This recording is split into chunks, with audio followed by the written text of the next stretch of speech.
Digital Technology Solly Malatsi has proposed changes to the BEE policies that could pave way for an investment by Starlink in South Africa. The government gazette released by the minister proposes amendments that relate to the 30% equity requirement for previously disadvantaged individuals for all new investment in the ICT sector. In a statement released today, the department says the changes are aimed to attract investment, specifically with regards to licensing for broadcasting, internet service, mobile network and fixed and mobile networks. The draft policy proposes equity equivalent investment program which allows multinational companies to meet empowerment requirements through other alternatives without complying with the ownership obligation. Malatsi explains. Currently, the rules around who can acquire a license in the electronic communications services require a minimum of 30% shares to be in the hands of historically disadvantaged individuals. Equity equivalent investment programs provided for under the Broad-Based Black Economic Empowerment Act and the ICT sector codes allow qualifying multinationals to meet empowerment obligations such as investing in local supplies, enterprise development and skills development, and job creation, research and innovation.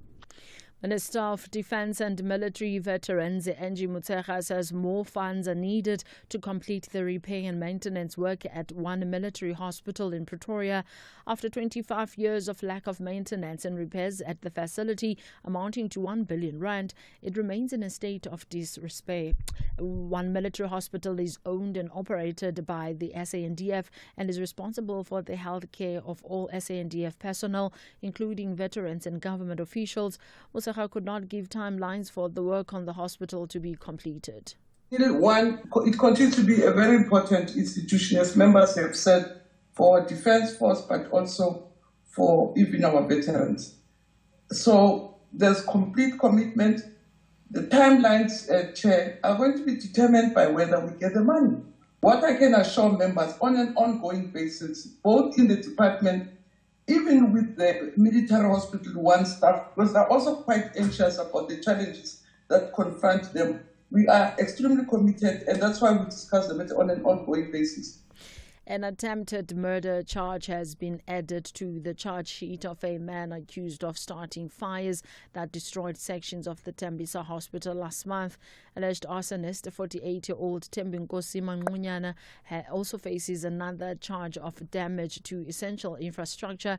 He appeared briefly in the Tembisa Magistrate Court today, and his case has been postponed to next week, Thursday, for verification of his address. He was arrested 2 weeks ago after he allegedly confessed to being involved in torching parts of the hospital. His lawyer, Xolani Phangwa. The onus is on the state to prove all those charges. They can put any. They can add as many as they want, but as long as they are sure that they're going to prove. Remember, here in a criminal matter, the state has got a duty to prove everyone guilty, not for the accused person to prove himself innocent. Forest Department officials in northern eastern India have launched an investigation after a mob killed a Royal Bengal tiger in the state of Assam. Angry villagers in Golaghat district reportedly took the step because the tiger had killed their livestock. The BBC's Anbarasan Ethrijan has the details. Tigers are a protected species under India's wildlife laws, and capturing or killing the big cat is illegal. This is the third tiger lynching reported in Assam this year. Officials have warned of strict action against those involved. Figures show that the population of the majestic animals in Assam has increased from 70 in 2006 to more than 220 in 2022. Experts say the increased numbers put them in conflict with the villagers living near forest reserves as they compete for space and natural resources. Recapping the top story, business community in Africa has vowed to support South Africa in its G20 presidency until the main summit in November. The African Union, as a member of G20, has also assured Pretoria that the continent is riding behind South Africa's G20 priorities. I am on Delambana for SFM News, headlines at 3:30. Coming up in your sports this hour, all eyes on Sundowns as Pyramids ignore the chaos from back home. MBB back-to-back wins bring Bell playoff spot within reach, and Hamilton hopes for better performance at Monaco Grand Prix. More details at 3:30. Whether it is a CCMA referral, problems with a mechanic, or unfair blacklisting, Clientele legal plans are affordable, and you receive up to 670,000 rands worth of legal services per year. We cover civil, criminal, and labor-related matters. Our legal team will be your support 24 hours a day. SMS SAFM to 32195. That's SAFM to 32195. Clientele General is an authorized FSP and a licensed non-life insurer. T's and C's online. Standard rates apply. As the uphill pressure mounts, Amakosi aim to calm the situation with maximum points, while Rise and Shine believe they know how to stop the gold and black. Who will rise with victory? Rise, Kosi Rise, or Rise and Shine? This is the Betway Premiership. Witness Mzansi's beautiful game. Kaizer Chiefs FC versus Polokwane City FC on Saturday 24 May, streaming live on SABC Plus and SABC 1 at 2:30 p.m. Also available on SABC radio stations at 3 p.m. Proudly brought to you by SABC Sport. For the love of the game.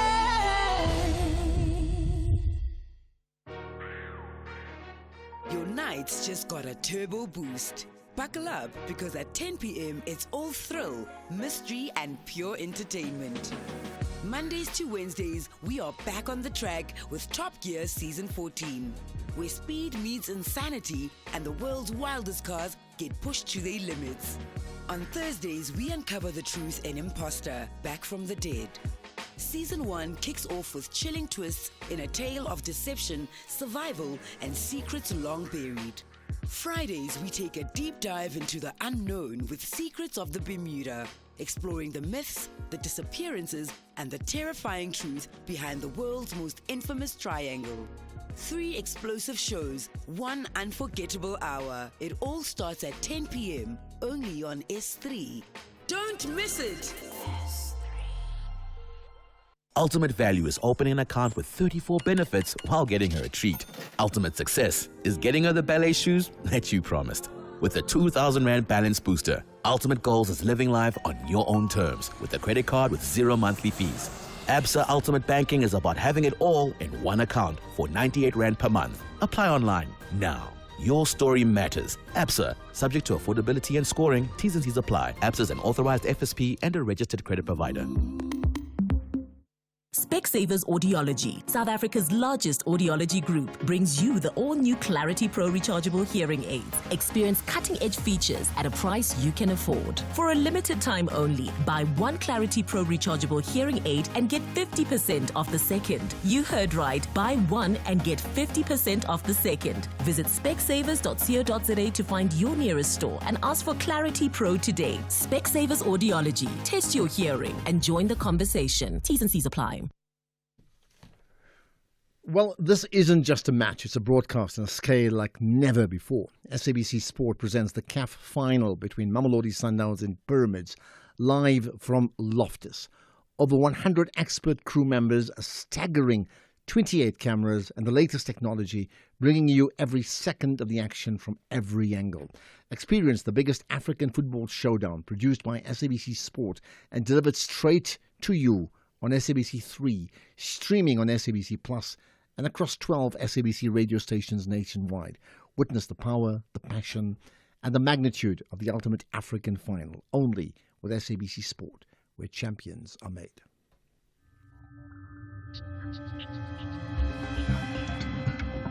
The National Pulse with Ashraf Garda on SAFM. You're listening to the National Pulse, weekdays 3 to 6 p.m. You know, sometimes I'm thinking we must do a show, not just here, but anywhere, like conversations with the taxi driver, because some of the most fascinating conversations you have anywhere in the world are done on the basis of you and your taxi driver. And it happened today as well, where I was coming in getting to work here with an Uber, and this driver then finds out who I am, and we'll end up talking about broadcasting and which radio stations and what have I interviewed. And then he makes the point about himself to say, my dream was always to become a broadcaster, but I can't do it now because I'm a Madala. That's what he said. I said, oh, come on, man. You look like a 21-year-old lighty to me. But the point I'm making is Don't we all have that? We have the most interesting conversations with taxi drivers, not just in South Africa, but all around the world. What am I saying? Bottom line, pay close attention to those conversations. Well, that's my point. Right, let's get on to some of the biggest issues here. It's the National Pulse. My name is Ashraf Garda. Lots to talk about today, as always. I can tell you up front, the guest after 5 o'clock. Looking forward to that conversation with Professor Tinyiko Maduleke. As you know, on a Friday we have the fireside chat. Well, he is my guest. Really looking forward to that. We'll also play some sound from Moeletsi Mbeki, who's very critical, who has been very critical of what came through, what he saw the consensus or the lack thereof in that meeting at the White House. That comes up later on. But let's get to a very important issue that we need to cover right away, and that is that rescue efforts are underway to bring to the surface close to 300 mine workers who are trapped underground in the Kloof gold mine. According to the National Union of Mine Workers, the miners have been trapped for just about 24 hours, right? So let's find out exactly what the position is and what's really happened there. Duncan Lovano is with me, the NUM National Chairperson of Health and Safety. In fact, we'll get to him in just a second or two.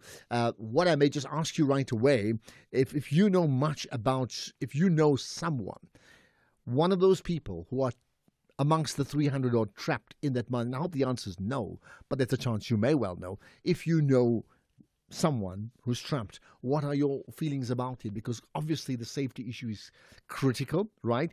And you never really know, right? But I'd love to know what you think about that. I'll tell you what we'll do. So Duncan's just occupied at the moment, of course, understandably so. Let's get back to the other issue that I touched on earlier on, the issue of Moeletsi Mbeki. Remember? So everybody has an opinion. He certainly has got it. He spoke to the SABC yesterday, and we thought we'd pick out some of the issues that he raised, right? Now, remember, he's the chairperson of the South African Institute of International Affairs. And amongst the points he made was what he felt was the lack of consensus in terms of this team when they faced Donald Trump and effectively the global media a few days ago at the White House. So we're playing these clips. Listen to that, and then I'll get your comments on the back of this. Minister do well or nothing at all in addressing the issue of land expropriation, because that was another moment where you listened to the U.S. president speak about the fact that, farms are being taken, speaking about the fact that property is being seized. But we didn't hear the minister speak about two issues that Trump has been harping on: the genocide against the Afrikaans population and the expropriation of their farms. If are in the government of national unity or are not in the government, it's unrelated to the two issues of genocide against the Afrikaans population and of expropriation of their farms. I'm going to get to just possibly behind closed doors in just a moment, but there's something that, especially when we started seeing the developments in the Oval Office started happening, we saw the international media taking a keen interest in what was happening. And the CNN Stephen Collinson writes, it's the new Hunger Games of world politics, the televised Oval Office takedown by President Donald Trump. South African President Cyril Ramaphosa was the latest leader to become an Make America Great Again prop Wednesday, as Trump lectured him on false claims that white South African farmers are the victims of genocide. Foreign leaders now enter the hallowed lair of the U.S. president, who runs press conferences like they are the WWE cage matches at their peril. Your take?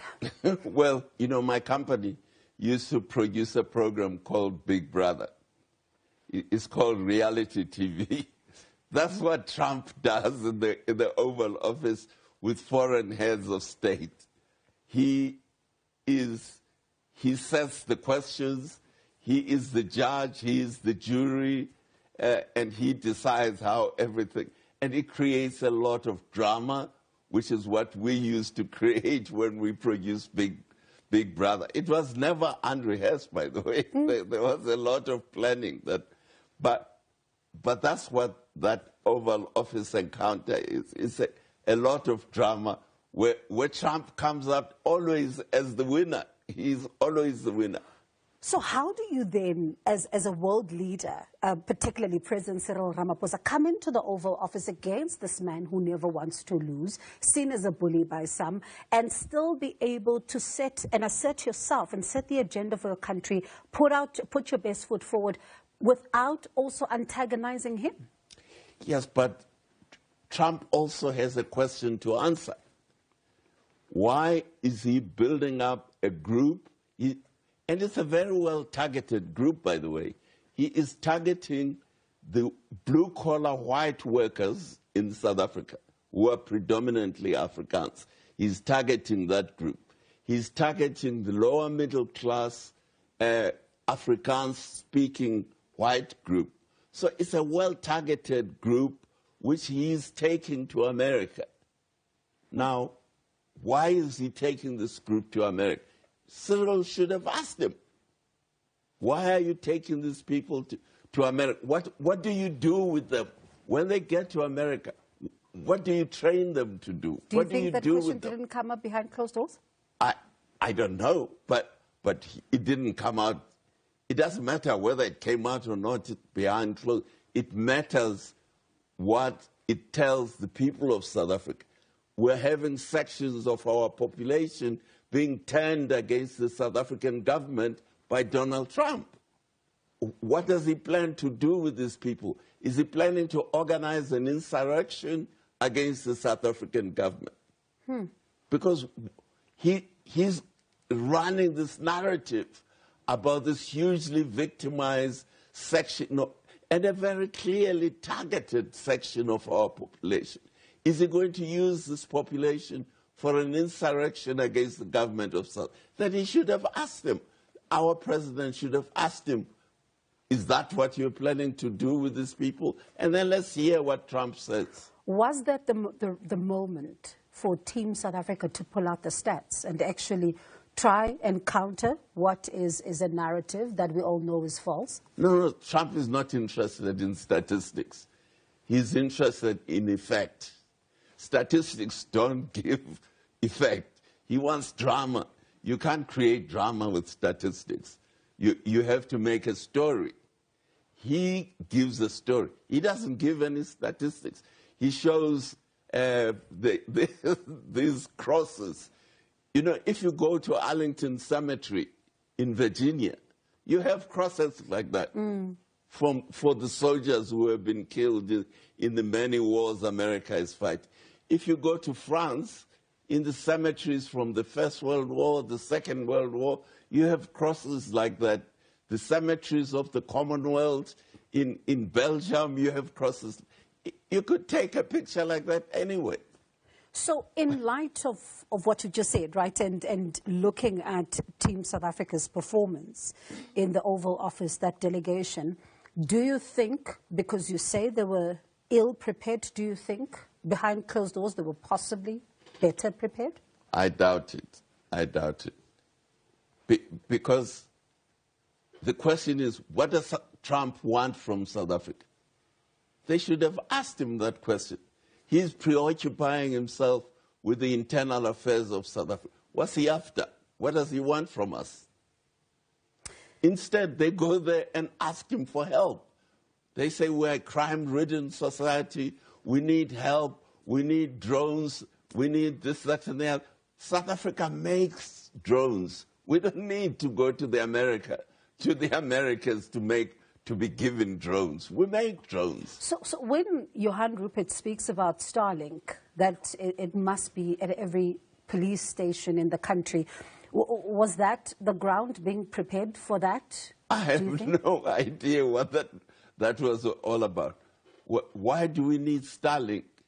We have our own telecommunications systems in South Africa. We have huge cellular phone companies in South Africa. They can set up a telecommunication system for the police stations if they don't have one. But I'm sure our police stations have their telecommunication system. We don't need to go and ask the Americans for one. It seems, though, especially when you look at the police's budget currently, there's a chunk of it, right, about 80% of it being spent on personnel, and then you're looking at another portion being spent on administration. One wonders, though, how much of that is available to spend towards crime-fighting efforts in the country. So maybe, if I'm listening to what you're saying, it's time to rethink priorities in that order and stop going outside of the country to try and get more money. Okay, that's just some parts of the conversation that Welesi and Becky had, and he's very critical about many of the things. Now, what do you make of that conversation? We'll pick it up because I want to get, I'm sure you're on the pulse. What do you feel about this issue and a whole lot more? Let's talk about it. We're extending the sunshine on Mzansi's favourite adventure SUV with Ford Blue Sky offers. For just $849,999, a new Everest XLT could be yours. Glide through the burbs or power through nature's toughest with a 3.5-ton brake towing capacity. You'll even get 4x4 driver training through Ford Family Promise for free. Head to a Ford dealer and get your new Everest XLT for just $849,999. T&Cs apply. Extraordinary doesn't just happen. It's built, brick by digital brick. With every connection, every innovation, every leap forward. A cloud that scales with your vision. Security that earns your trust. AI that empowers smarter decisions. IoT that connects what truly matters. Connectivity that bridges every gap. We're not just building technology. We're building the future of South Africa. Stronger businesses, thriving communities, a nation connected, empowered, and ready to lead. Together, let's build the extraordinary. Start your journey at vodacombusiness.co.za. Vodacom Business. Further together.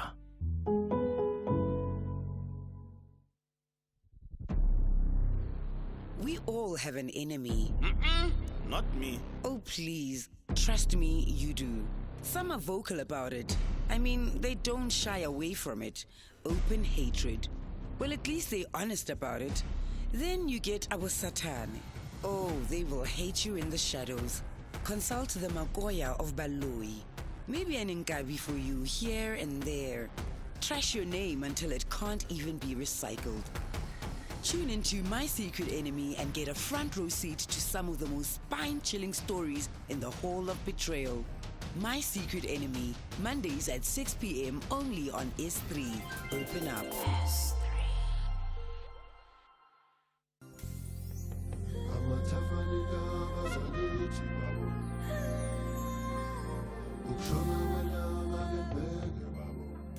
This May, SAFM celebrates Africa Month with you as we honor the legacy of the Organization of African Unity. We bring you rich conversations and stories that shape the continent. Join us as we celebrate African pride, unity, and progress. SAFM, leading the conversations that move us.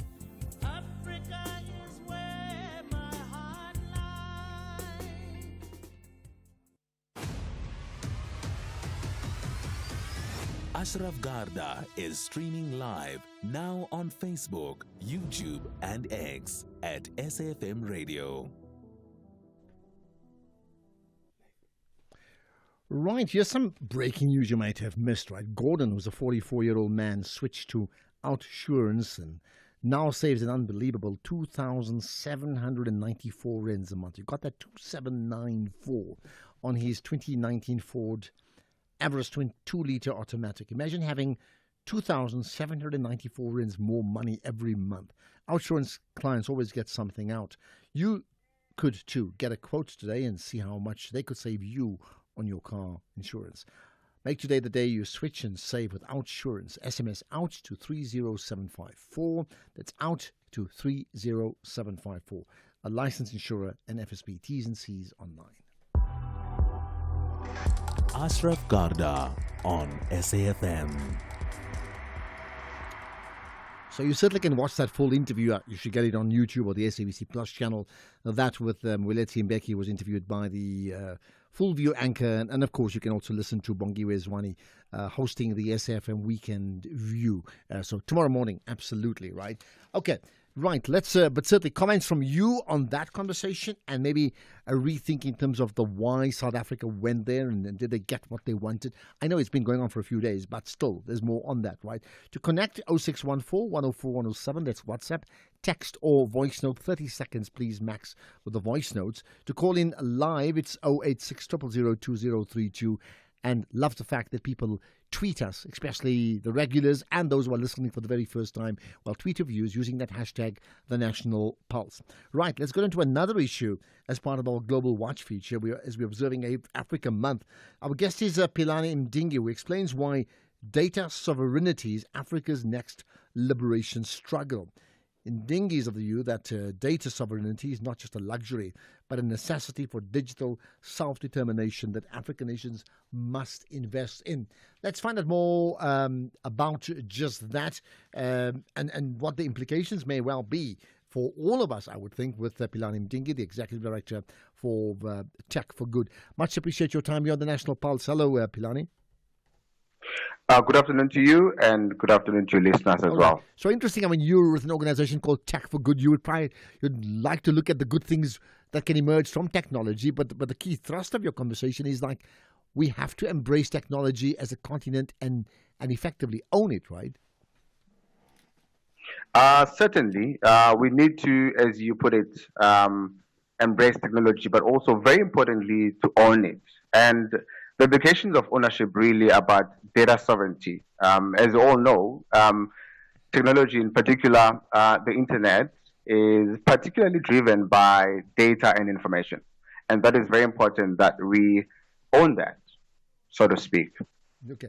So what is the status now? Because, I mean, you use the word sovereignty. I mean, I'm saying own. Is that the same thing, sovereignty and own? Because I'm looking at the practical expression of that. Absolutely. So perhaps let's take a step back and define what that means, data sovereignty. In this context, data sovereignty is the right of African nations in particular and communities within those nations, really, to determine how their data is, one, collected, also how it's governed, and most importantly, how it's used. That is very, very important. And this speaks particularly around the training of AI systems in this particular context. Okay, what then is the status of sovereignty, on the African continent? And I gather you would have to break it down into different regions because clearly it's not the same everywhere, right? No, it's not the same everywhere. However, we've had some very important developments happening in the African context. On the 4th of April, there was a conference in Kigali that was meant precisely to have a unified voice and view on particularly artificial intelligence and data governance and how that would look like. Particular conference, there was what you call the Africa Declaration on Artificial Intelligence. All right? Mm-hmm. Now, what that implies is that it's giving Africa a voice around issues of data, how data is governed, and how data is collected across the continent, and how also countries as jurisdictions approach this. Now, across the continent, different countries are at different stages around data governance, and also data governance in particular in relations to AI. But what's been very important for us and what we are happy about was that declaration because it shows a very serious view on the importance of data, on the importance of technology, and how that needs to be shaped from an African lens around how we develop, things around ethics, human rights, inclusion, and transparency within data usage in the African context. Okay, so let's just wrap up by asking you this, that what's the next big thing, besides your meeting in Kigali recently, what's the next big thing that needs to happen around the issues of, sovereignty, digital sovereignty on the continent? The next big thing really is the development or building of data centers, because data gets collected currently, and when it gets stored, it's never stored in some contexts in the country of South Africa or in the continent. So what is happening now, what came out of this particular conference was that there's investment afoot to build data centers in Africa. There is already plans to develop one, or should I say build one, in South Africa, meaning that the data then gets stored here. There's also a development around the same initiative to build data centers across Africa. So what we do need at this point is investment and big tech African players investing in African infrastructure. That is what's next. Okay, and they need to understand, perhaps very topically, that as important as having land, you must own data sovereignty. So your point is well taken. Much appreciate your time here on the National Pulse. Right, let's get to the news headlines. Here's Ondela Mbana. Thank you, Ashraf. On the news headlines, at least 7 mine workers have resurfaced from underground at Sibanye Stillwater's Kloof Gold Mine in the western area west of Johannesburg this afternoon. Business community in Africa has vowed to support South Africa in its G20 presidency until the main summit in November. And the UN High Commissioner for Human Rights has warned of a deteriorating situation in South Sudan following a sharp increase in hostilities between government forces and various militias. A full update follows at the top of the hour. SAFM, guiding you through the rush hour traffic. Good afternoon. Starting off in Gauteng, the N1 southbound in Pretoria has a stationary vehicle at Garsfontein Road. All lanes are open. And the N1 southbound in Randburg has a crash just before the Malebongwe Drive exit. In KZN on the N3 southbound, a stationary vehicle reported in the travel lane. In Cape Town, the M3 southbound is slow moving towards Rhodes Drive and the N1 outbound slow moving towards Okavango Road exit. With your traffic updates, I'm Irma G. This is SAFM Sports with Tumi Nkgapele. Right, Tumi, let's start with this. Every Friday you wear, or you try to wear a top of a sports team. So tell me about your top that you're wearing today. Today I'm wearing the Spar Proteas team. That is our national netball sides team. And a lot of people actually on X have been asking me to wear it. So finally I'm wearing it today. And it has a nice story because the design is basically a continuation of United Warriors theme from the World Cup campaign back in 2023. Okay. It has the national colors and it takes the South African flag as the key design element, paying homage to the symbol that binds us all together. Okay, wonderful. And do I take it you're going to splash it all over social media as well? Definitely. Oh, Definitely. great. Supporting women all the way. But a very good afternoon to you, Ashraf, and our listeners. Let's start things off with football, where Pyramid striker Dodo Algabaz has admitted that they are under pressure and distracted by the Egyptian Premier League title race back home. This is before the first leg of the CAF Champions League against Mamelodi Sundowns tomorrow. Now, Pyramids are second on the log in the domestic league, 2 points behind Egyptian Giants and the most successful African football club Al Ahly, with only 1 game to go, and they are playing their final league game next Tuesday. But as they look forward to the first leg of the Loftus Stadium tomorrow afternoon, Algabaz has continued to say that there's a bit of uncertainty in his camp. It's not easy, to be honest. It's not easy that you are in this stage and these things happen in the league. You know what's happening. I think you know the rivalry and what's happened with the incident of the 3 points and the 6 points, and this for sure it made I'm not going to say stress, but it made us think, and it took from our energy. But we know a team, we know how different this is a competition. We know that this is a Champions League final. It need a very focused team. It need a team that willing to win something like this, and we are ready and alert to do something like this. Meanwhile, Sundowns winger Tashreeq Matthews talks about the build-up to the game. Finals, it's a different game. It can go any way. At the end of the day, if it's your turn to win, you will win. But at the end of the day, it also depends on what happens on the day. And I think as Sundowns, you want to win every game, every final.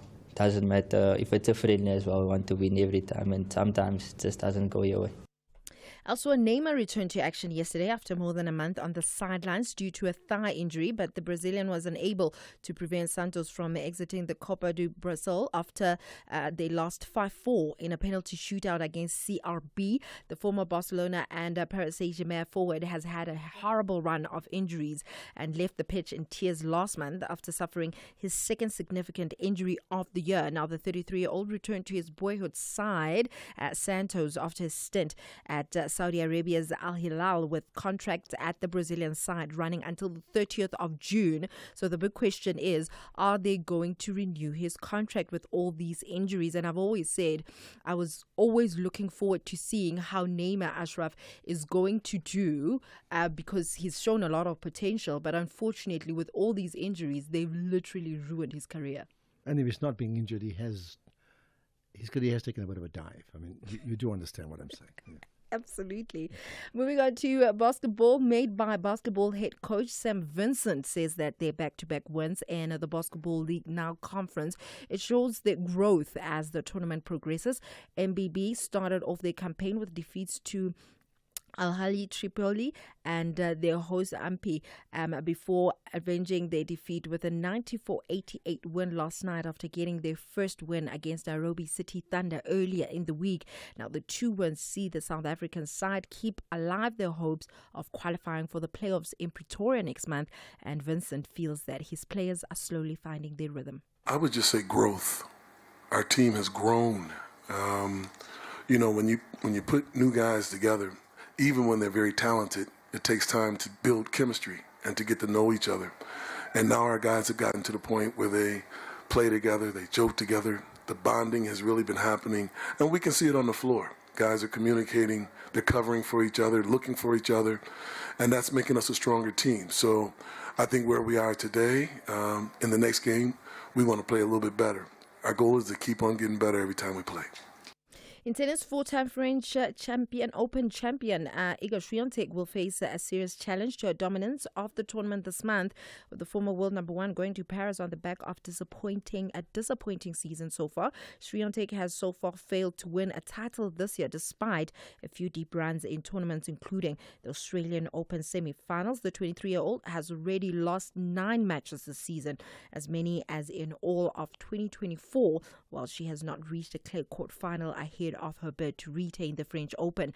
And then in motorsport, Lewis Hamilton has admitted that time is no longer on Ferrari's side this season, but he hopes that he can push on that at the Monaco Grand Prix after a spirited 4th place finish last weekend after switching from Mercedes, where he won 6 of his 7 drivers' world titles, to Ferrari. Hamilton has faced unprecedented scrutiny and pressure and is still seeking his first podium finish after 7 races. On that note, I'll have more on other sports in the next hour. Okay, looking forward to that. By the way, just a quick one about Neymar and injuries. The one player, seriously, who injury cut short his glorious career has got to be the other Ronaldo. Yeah.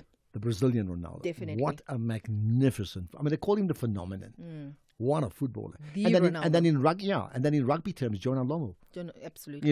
An absolute phenomenon. So, yeah, privileged to be fit playing the sport that you love. Absolutely. Ashraf Garda is streaming live now on Facebook, YouTube, and X at SAFM Radio. Do you want to study towards a tertiary qualification but need a flexible study schedule? Stadio Higher Education's distance learning qualifications offer just that. Our distance learning support is designed for your success. 2025 applications to Stadio's range of high-quality, affordable qualifications are now open. Distance learning qualifications are available in law, administration and management, commerce, teacher education, policing, law enforcement, humanities, and information technology. Visit stadio.ac.za and register today. Stadio, a new vision in higher education.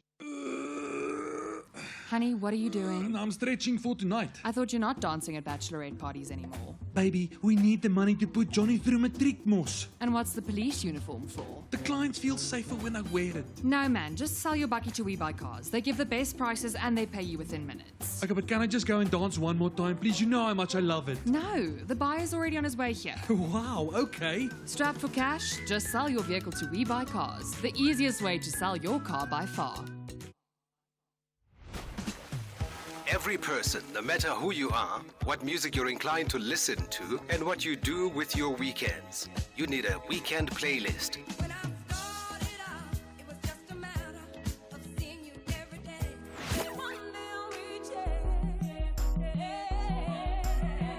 It's that musical mix of music that accompanies the lazy weekends, whether catching up with friends and family or just taking some time to reflect.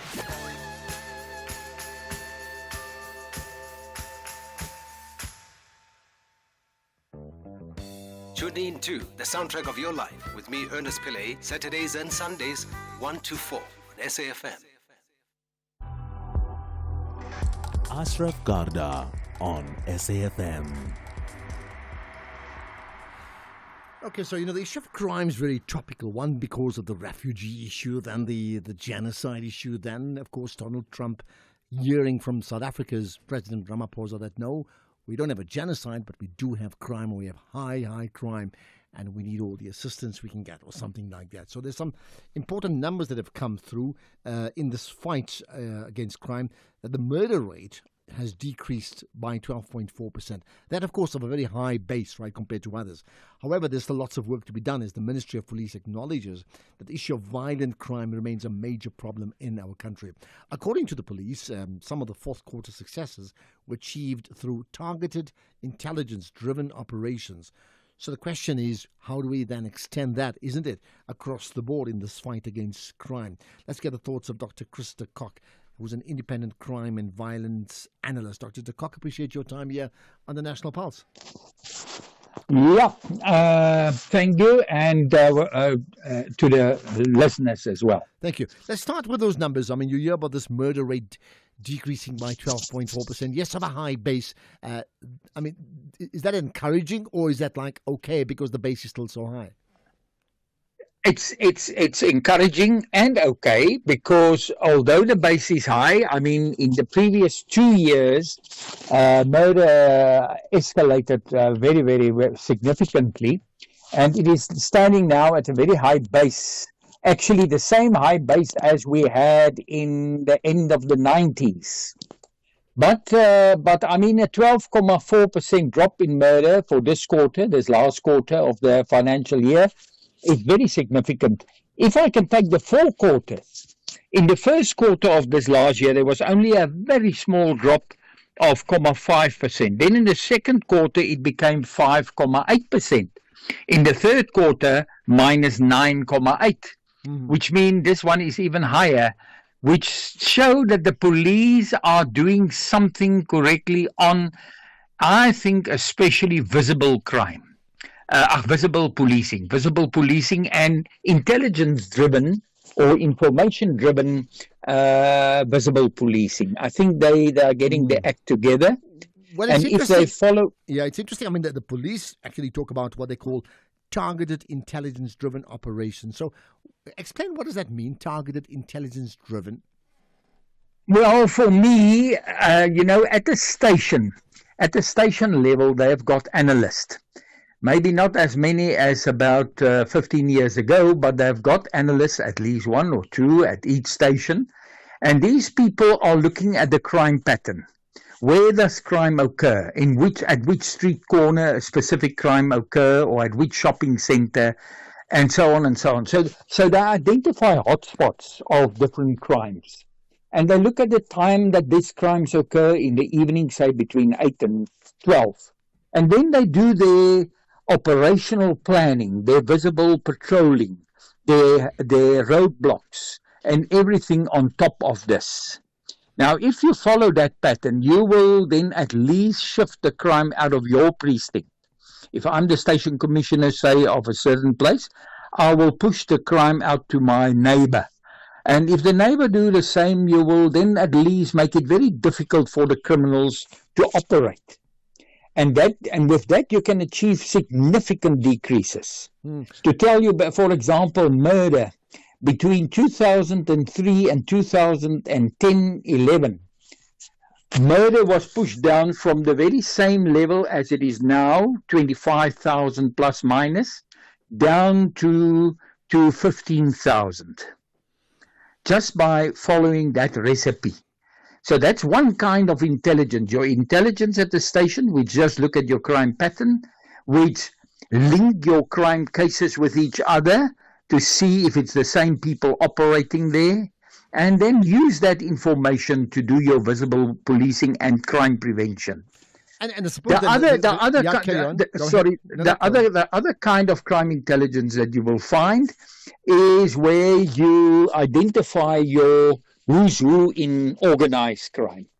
What's the role players, who's the syndicates, and so on and so on. You gather intelligence on them. And if you have got enough intelligence that can turn in evidence, then you do takedown operations on those syndicates. A very good example of that is, for example, if you identify a CIT gang and you then know where they live, and then one day when they want to go and strike, you strike first. Yeah.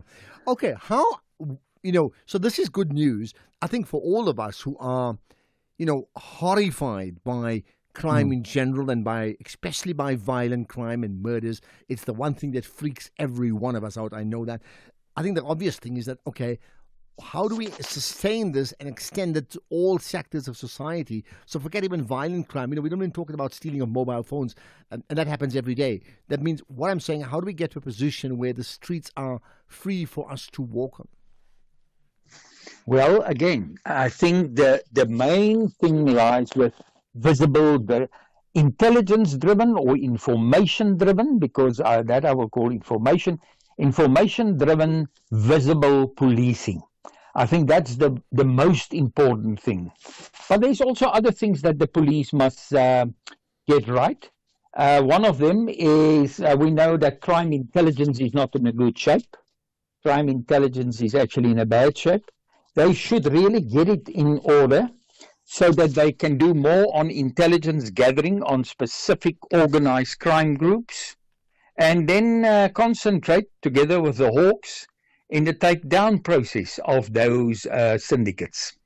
Because unfortunately, these organized crime groups now also operate, and they also cause quite a lot of violent crime.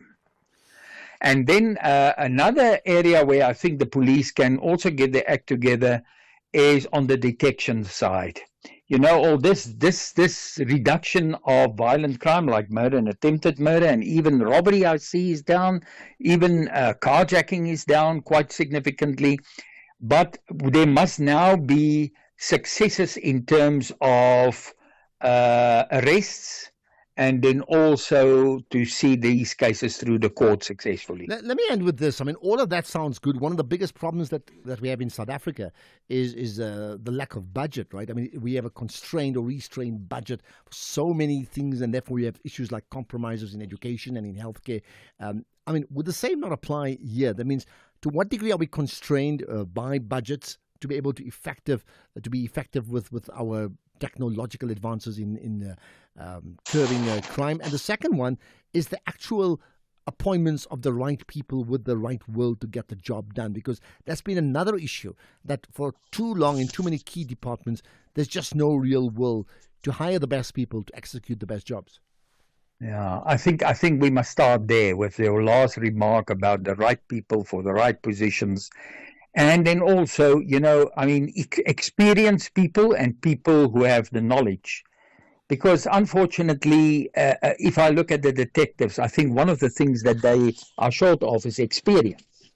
And that's a major problem. You can't just train a detective. You have to keep him in the job and focusing on certain things before he or she learns to be a good detective. That's something that is a short-term result. But so I think it must be starting there with the experience and people who doesn't just waste the money. The money must be well spent. I know we are short on money, but if you do it well spent, then you can. And then another thing I want to mention, when it comes to visibility, when it comes to visibility, it's not necessary that only the police should be visible. If the police at station level work together with the security companies, there's good coordination, good working together, sharing of information.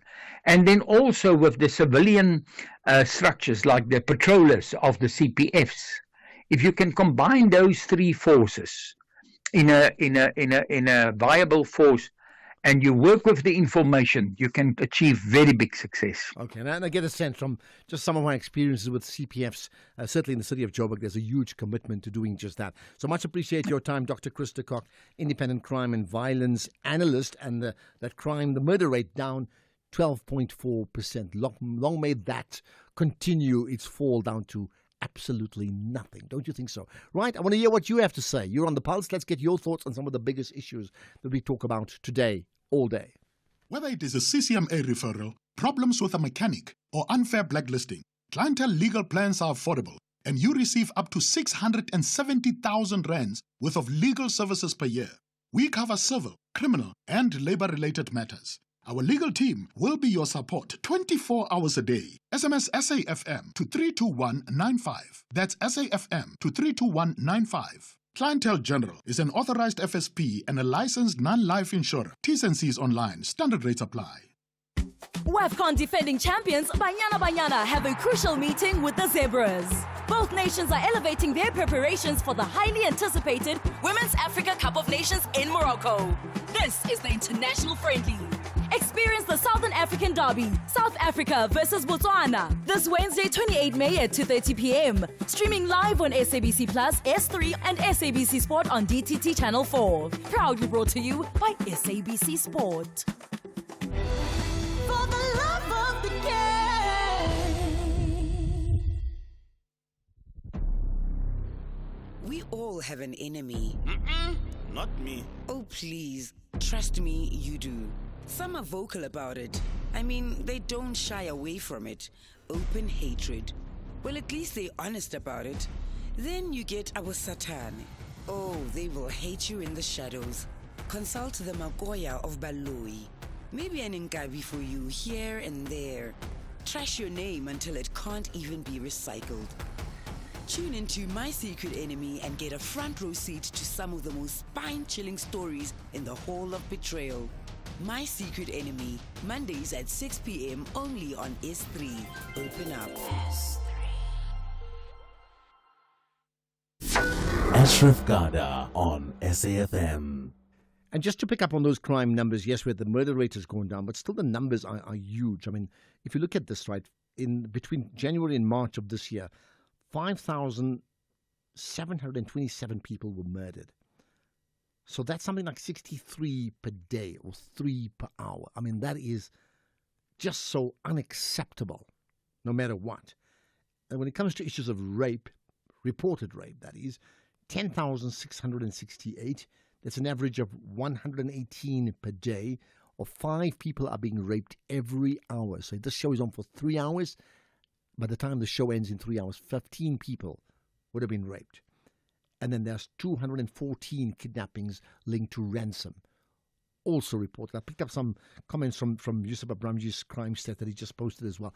It's fascinating, but just so worrisome. Right, let's get your thoughts. Butana still wants to talk about the U.S. trip. It doesn't end, does it? Butana, hello. Good afternoon, my brother. Those crime stats are too high, but I'm not there. You know, the team of our president went there to Vietnam. Trump never asked them about the violent crime. But they keep on talking about the violent crime. They wanted sympathy. Instead of getting sympathy, guess what? Trump gives them copies of articles which purport or claim to have the widespread of brutality against the white people.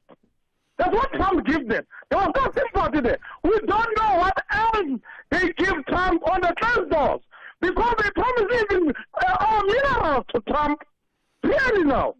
Okay, so you know they promised him minerals behind closed doors, Butana, and all the other things that you just mentioned. Yeah. Well, minerals, they told him in the White House that when we were listening, and they didn't listen to that Peter Anderson, the journalist of ABC, when he was telling them that, by the way, those are fake news. Yeah, but that was Donald Trump. That was about the airplane from Qatar. I mean, It's not like the whole group. It's Donald Trump himself. If you know his modus operandi, he's going to knock anybody and try and discredit people publicly, which is done. In fact, he's discredited South Africa publicly a few months ago, as you're well aware of. Utana, thank you for that. All right. Utana, you made your point. Let's get some other thoughts that we've gotten. People are WhatsApping, which is just great. Here's one. But for it's already here from Devon. I mean, about what annoyed me about this whole unnecessary trip to the US, it was that once we got there, we started becoming beggars, started complaining about how crime-ridden our country is, how much we need American assistance. The very same president of ours, who once said a very bold statement talking about the fact that Africans should not always be seen as beggars, we should not be beggars. And one was convinced with this guy is coming with a good concept. So for me that trip was useless. You know what, with our president, if his use still exists, it's very less. It's very less, if any still exists. If his use still exists, it's very less. Nice. There's the poet there. We have a poet. Thank you for that, right? Well, I don't know if it is useless. And I think sometimes there are two parts to that conversation.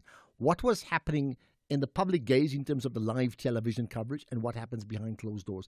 There's a lot of nice talk happening in the public gaze from South Africa, not Donald Trump, which I can completely understand that. And then behind the scenes, what were they able to get? Now, we understand there's some commitment of sorts that America will seriously consider Donald Trump coming to attend the G20 summit, which I think is a big deal considering what they said about our country before, right? And other deals that have been secured. I mean, do we want them not to secure any deals and just be independent, one country on our own? Here's another comment. Ashraf, these things are man-made, created. Genocide against whites to allow Starlink without the need of BEE. Load shedding to allow their friends to benefit from IPP, give Germany our coal mines.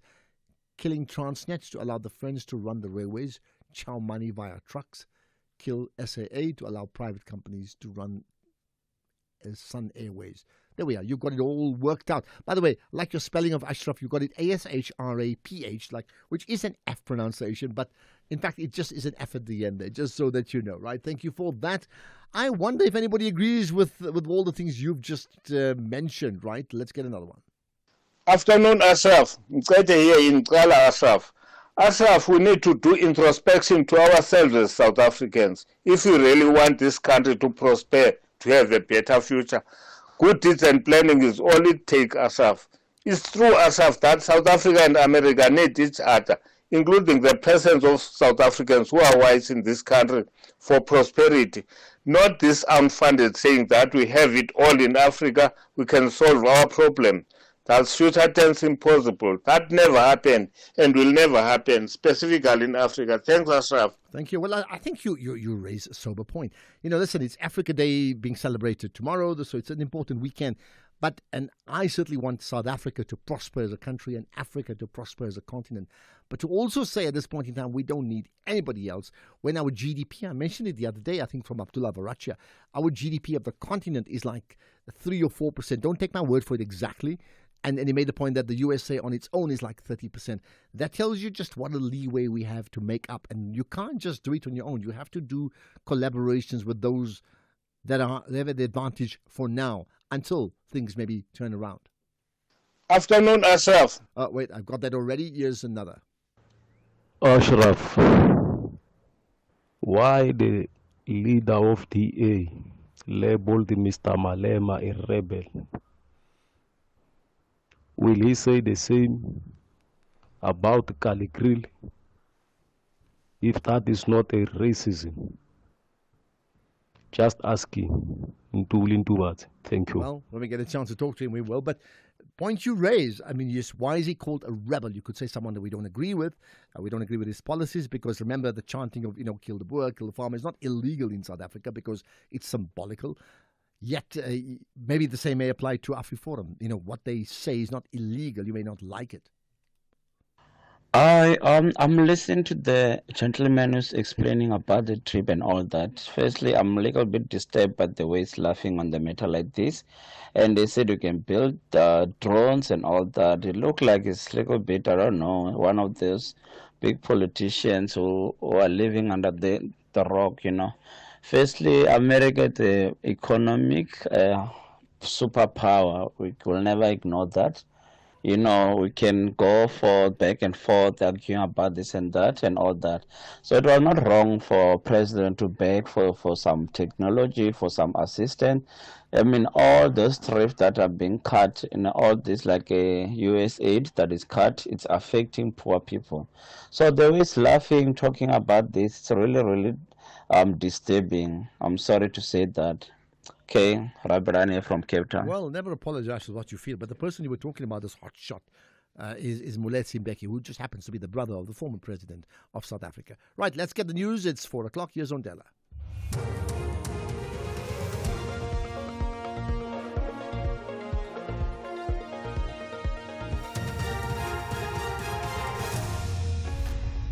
Thank you, Ashraf. Top stories. 7 mine workers resurface at Kloof Gold Mine, and Human Rights Commissioner decries escalating hostilities in South Sudan. For SAFM News, I am Ondela Mbana, and a very good afternoon. At least 7 mine workers have resurfaced from underground at Sibanye Stillwater's Kloof mine in Western Oria, west of Johannesburg this afternoon. Approximately 300 miners had been underground since yesterday after an equipment failure caused debris to damage the main shaft, cutting off their exit route. Rescue teams on site have been able to retrieve some workers and operations continue. The National Union of Mine Workers representative Duncan Luvuno. Well, from inside now, as we have said before in our interview, but already now 7 people have been taken up from the ground. They are receiving counseling EAP. From there, they will be getting food. They will take it from there for all of them to be fully out, all of them. Then we'll take it from there on what needs to happen from there. Business community in Africa has vowed to support South Africa in its G20 presidency until the main summit in November. The African Union, as a member of G20, has also assured Pretoria that the continent is rallying behind South Africa's G20 priorities. This emerged at the gathering of business community in Dar es Salaam, Tanzania, where former South African President Thabo Mbeki was a guest of honor. Addressing this meeting, Mbeki says it is important that business people come together and raise their concerns on a global stage such as the G20. The G20 summit will be in November. We've got between now and November to make sure that whatever needs to happen, that we want to come out of the G20 in terms of global policy about Africa, between now and November, that input is made. Not by South African business alone and Tanzanian business alone or whatever business alone, but as Africans. But do we have the capacity? I don't know. Minister of Defence and Military Veterans, Angie Motshekga, says more funds are needed to complete the repair and maintenance work at one military hospital in Pretoria. After 20 years, an ongoing maintenance and repairs program at the facility amounting to 1 billion rand, the hospital remains in a state of disrepair. One military hospital is owned and operated by the SANDF and is responsible for the health care of all SANDF personnel, including veterans and government officials. Motshekga could not give timelines for the work on the hospital to be completed. One, it continues to be a very important institution, as members have said, for our defense force, but also for even our veterans. So there's complete commitment. The timelines, Chair, are going to be determined by whether we get the money. What I can assure members on an ongoing basis, both in the department, even with the military hospital one staff, because they're also quite anxious about the challenges that confront them. We are extremely committed, and that's why we discuss the matter on an ongoing basis. Residents of Tembisa believe more people need to be arrested in connection with the recent arson incidents at Tembisa Hospital in Ekurhuleni. A 48-year-old man, Thembinkosi Manqunyana, appeared in the Tembisa Magistrate Court today, where his case was postponed to next week. He was arrested 2 weeks ago after he allegedly confessed to torturing sections of the hospital. Residents believe more people are involved in the incidents. And we not only are waiting for him to face the music, also the other culprit, other people that work close with him. Obviously, he was not working alone. We really also need other people that were working with him. Why did they do that? What was the cause? What was the main major thing of burning the hospital? Why did he choose the hospital out of all the institutions here in Tembisa? The UN High Commissioner for Human Rights has warned of a deteriorating situation in South Sudan following a sharp increase in hostilities between government forces and various militia. Volker Turk said all parties must urgently pull back from the brink and observe the peace agreement signed in 2018. Medical charity Doctors Without Borders say there's a risk of a public health catastrophe in Ethiopian town of Mata, where up to 85,000 refugees have fled from heavy fighting in South Sudan's Upper Nile state. The BBC's Anne Soy has further details. Doctors Without Borders says the local infrastructure in Matar, Western Ethiopia, is stretched beyond capacity. It warned that a health disaster could be imminent following a resurgence of waterborne diseases like cholera and acute watery diarrhea. Many of the refugees have endured serious food shortages, and nearly a tenth of their children are now showing signs of severe acute malnutrition. Malaria rates are also very high in the area. Recapping the top story, at least 7 mine workers have resurfaced from underground at Sibanye Stillwater's Kloof Gold Mine in Western area, west of Johannesburg this afternoon. I'm on Dilambana for SFM News headlines at 4:30. In sports this hour, Mayele confirms Kaizer Chiefs link, but now concentrating on the CAF Champions League final. South African stars to line up at the Rabat Diamond League, and Charles Leclerc fastest at Monaco Grand Prix P1. More details at 4:30. SAFM, guiding you through the rush hour traffic. Good afternoon. Starting off in Gauteng, the N1 northbound in Midrand queuing towards New Road, and the N3 northbound in Bedfordview queuing on the link to the N12 east at Gululi's interchange. In KZN, Umgeni Road westbound slow moving through Springfield Park. In Cape Town, the R300 westbound queuing towards the M7 Jakes Hartwell Drive, and the M5 southbound slow moving towards Milner Road. With your traffic update, I'm Irma G. Stay safe on the roads. SAFM is with you. Whether it is a CCMA referral, problems with a mechanic, or unfair blacklisting, Clientele legal plans are affordable, and you receive up to 670,000 rands worth of legal services per year. We cover civil, criminal, and labor-related matters. Our legal team will be your support 24 hours a day. SMS SAFM to 32195. That's SAFM to 32195. Clientele General is an authorized FSP and a licensed non-life insurer. T's and C's online. Standard rates apply.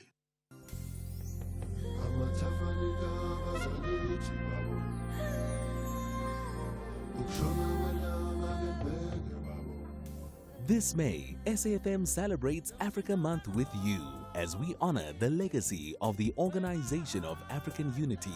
We bring you rich conversations and stories that shape the continent. Join us as we celebrate African pride, unity, and progress. SAFM, leading the conversations that move us.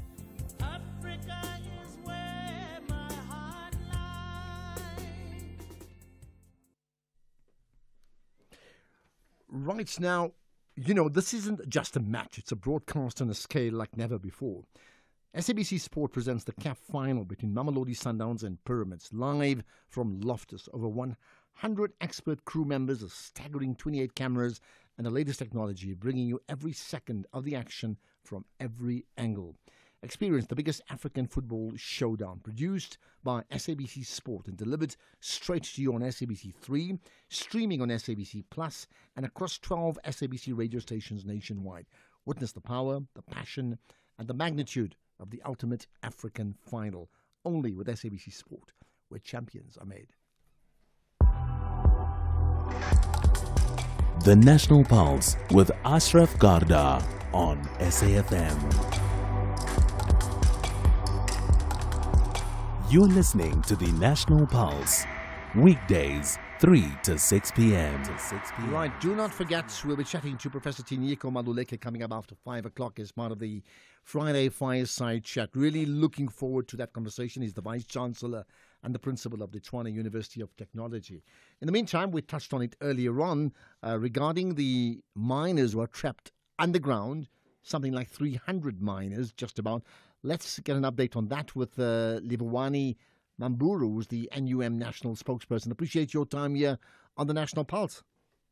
No, thank you very much, Ashraf, and the listeners of SFM. Thank you. I think perhaps the most fundamental question of all is, like, I hope they're all safe, those who are trapped and maybe those that have been recovered so far.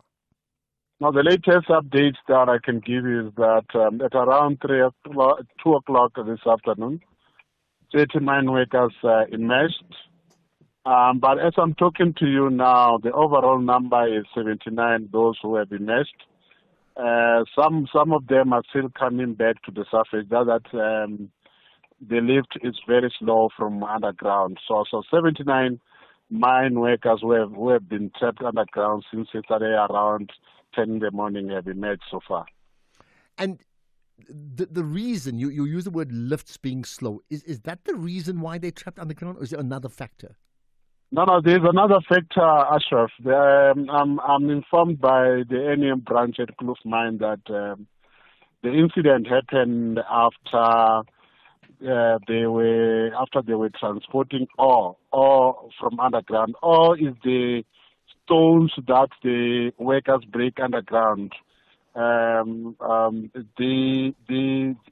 they were transporting that ore, it resulted that some of that ore fell on the shaft, and then it damaged the cable. So that is what led to the mine workers being trapped underground yesterday until now. Okay, and so that's over 24 hours now, right? What is the impact that sort of thing has when now miners are trapped underground? You know, for all of us who are not miners, we can't truly visualize what that really means. So maybe help us understand it. No, I'm not really a mine worker myself because I also get informed by the branch. But the impact that it had when they were transporting that ore using the shaft lift, and it fell on the lift.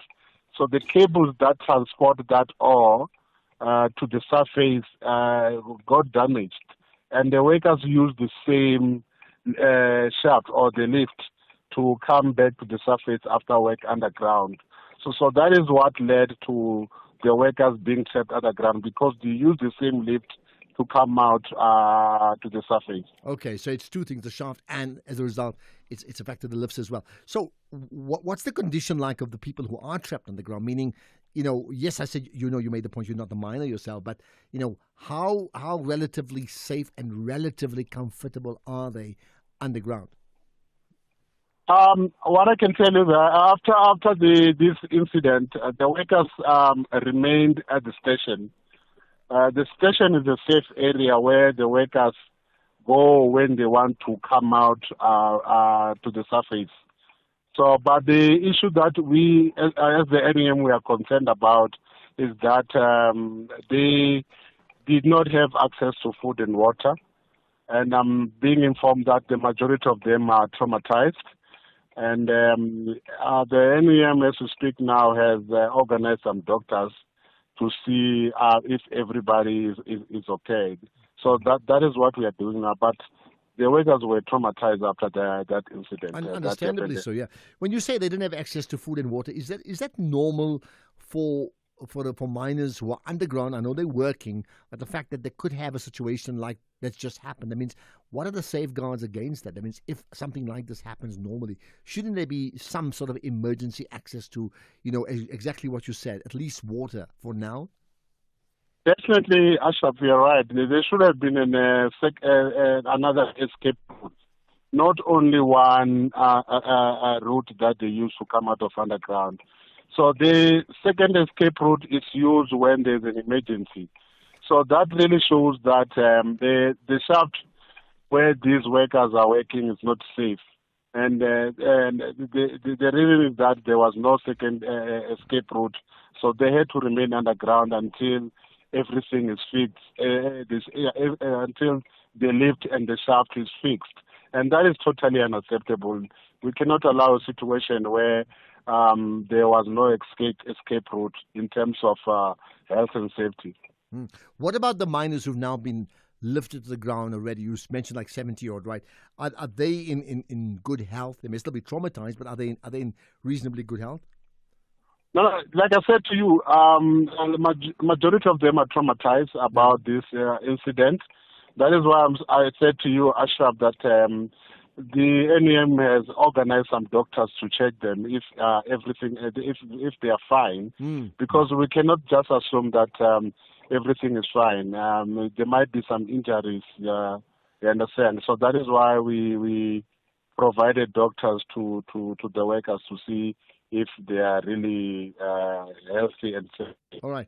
I mean, up to now, you're talking from a mine worker's perspective. What about the media? What about the mine bosses and management? What's been their role in ensuring that these miners come up to the surface to safety, but also at the same time to understand what went wrong?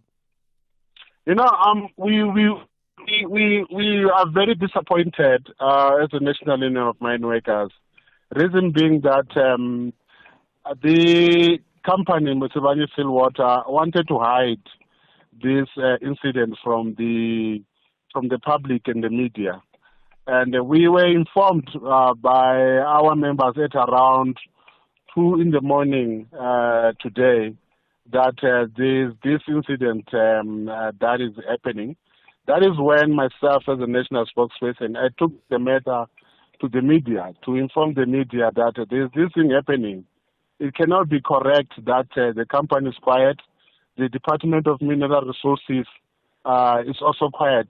And what is shocking is that the principal inspector of DMRE in Gauteng has been there since yesterday, but DMRE has not been saying anything to the public. They have been quiet. We feel that DMRE was in coalition with the company. Why were they not also informing the public about the incident which has affected 300 mine workers being trapped underground? It's very disappointing for a regulator in South Africa to behave in such a manner. And you're saying that they were intent on keeping this quiet. How do you know that they deliberately wanted to hush it up so none of us know? We know because some of the journalists that I spoke to, they spoke with the media team of the company, and one of the, I can't mention her name, but she's one of the spokespeople. She told the journalists that she was not aware of the incident, and I don't agree with that she was not aware as a communicator, and then she said she was not aware of the incident of 300 mine workers being trapped underground. That is what we are questioning. Just the last thing. Hopefully the mine bosses will talk as well, and hopefully we can try and get hold of them too. And if others know much about it, they can certainly call in. But what about the families of the trapped mine workers? I mean, where are they? What are they feeling? Well, definitely. They were around the mine. They was in touch with our branch leadership, the NEM branch leadership at Kloof Mine, just wanting to find out what is happening with their relatives, with their husbands who are trapped underground and other colleagues. So they were very worried. But the situation is starting to be calm because some of the mine workers, like I said, have resurfaced, 79 of them. As I'm speaking to you now, there might be more that have resurfaced as I'm talking to you, Ashraf. Okay, let's leave it at that. Thank you for your time for now. And if we need to follow up on that story, we certainly will. Let's Libawani Mamburu, the NUM national spokesperson. So about 70 odd of the 300 miners now, we understand, have reached the surface. They're all safe. Just that the lift that pulls them up just very, very, very slow, and that's caused the delay. But we also know, according to them, that the mine workers have no food, no water, being trapped underground. But as it stands, it seems like they're in reasonably good health. But I can't say that for certain. They need to be checked out medically, those that have reached the ground again. But as far as the others are below, down under, we don't really know. But hopefully they'll all be fine. This is the National Pulse. CFI, a global leader in online trading, is now in South Africa. Access 15,000 plus instruments, currencies, stocks, metals, crypto CFDs, indices, futures, and more on world-class platforms. Enjoy zero pip spreads, no commission fees, and 24/7 support for confident trading. Visit CFI.trade for a secure, transparent trading experience. Don't miss the National Pulse with Ashraf Garda, Tuesdays at 16:45. Proudly sponsored by CFI. CFI Financial, an authorized financial services provider. T's and C's apply. WAFCON defending champions Banyana Banyana have a crucial meeting with the Zebras. Both nations are elevating their preparations for the highly anticipated Women's Africa Cup of Nations in Morocco. This is the international friendly. Experience the Southern African Derby, South Africa versus Botswana, this Wednesday, 28 May at 2:30 p.m. Streaming live on SABC Plus, S3 and SABC Sport on DTT Channel 4. Proudly brought to you by SABC Sport. For the love of the game. No matter our abilities, we can all play together. It's always time to play on Takalani Sesame. Wow! I love this game!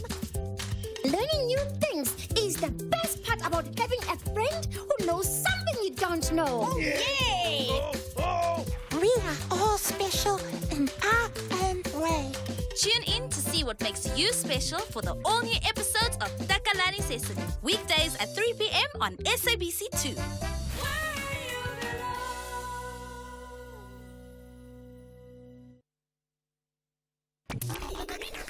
I'm Michelle Constant. Join the JSB crew and I every Saturday and Sunday morning between 7 and 10 a.m.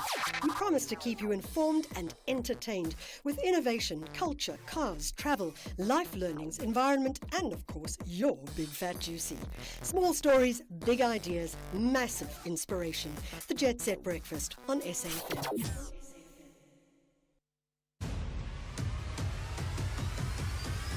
Ashraf Garda is streaming live now on Facebook, YouTube, and X at SAFM Radio. Ashraf Garda on SAFM. And that's the point, isn't it? It's not just listening on radio, as you would call it, or the old wireless. You can certainly do that, and I do that, but you can stream live audio or visually on all those platforms, Facebook, the X Twitter platform, as well as on Instagram. You can actually check us now physically as you listen to the show. Times are indeed changing. Well, talk about changing times. Let's talk about this. The Department of Mineral and Petroleum Resources and the Central Energy Fund invited members of the media to the official launch of the South African National Petroleum Company in Sandton. That was today. Now, the event marked the operational commencement of SANPC, which is a new state-owned entity formed through the integration of iGas, PetroSA, and the Strategic Fuel Fund. Let's fully understand what this really means and the impact and the implications thereof with Jackie Mashapo, who is the SANPC spokesperson. Jackie, good to connect with us on the National Pulse. Good afternoon, sir, and good to have me on your show. Thank you. I would think this coming together of different energy sources is a good example of that would get the pulses racing, isn't it? Tell me more. Yeah, I think this is a very momentous moment for us as a company. You would recall that this journey started in 2020 when the state president, the Honorable Ramaphosa, made a proposal, a policy statement to say that we really need to rationalize our SOE so that they can basically support the government agenda, National Developmental Plan, because most of our SOEs, you find that we are in the same space, we're competing amongst ourselves.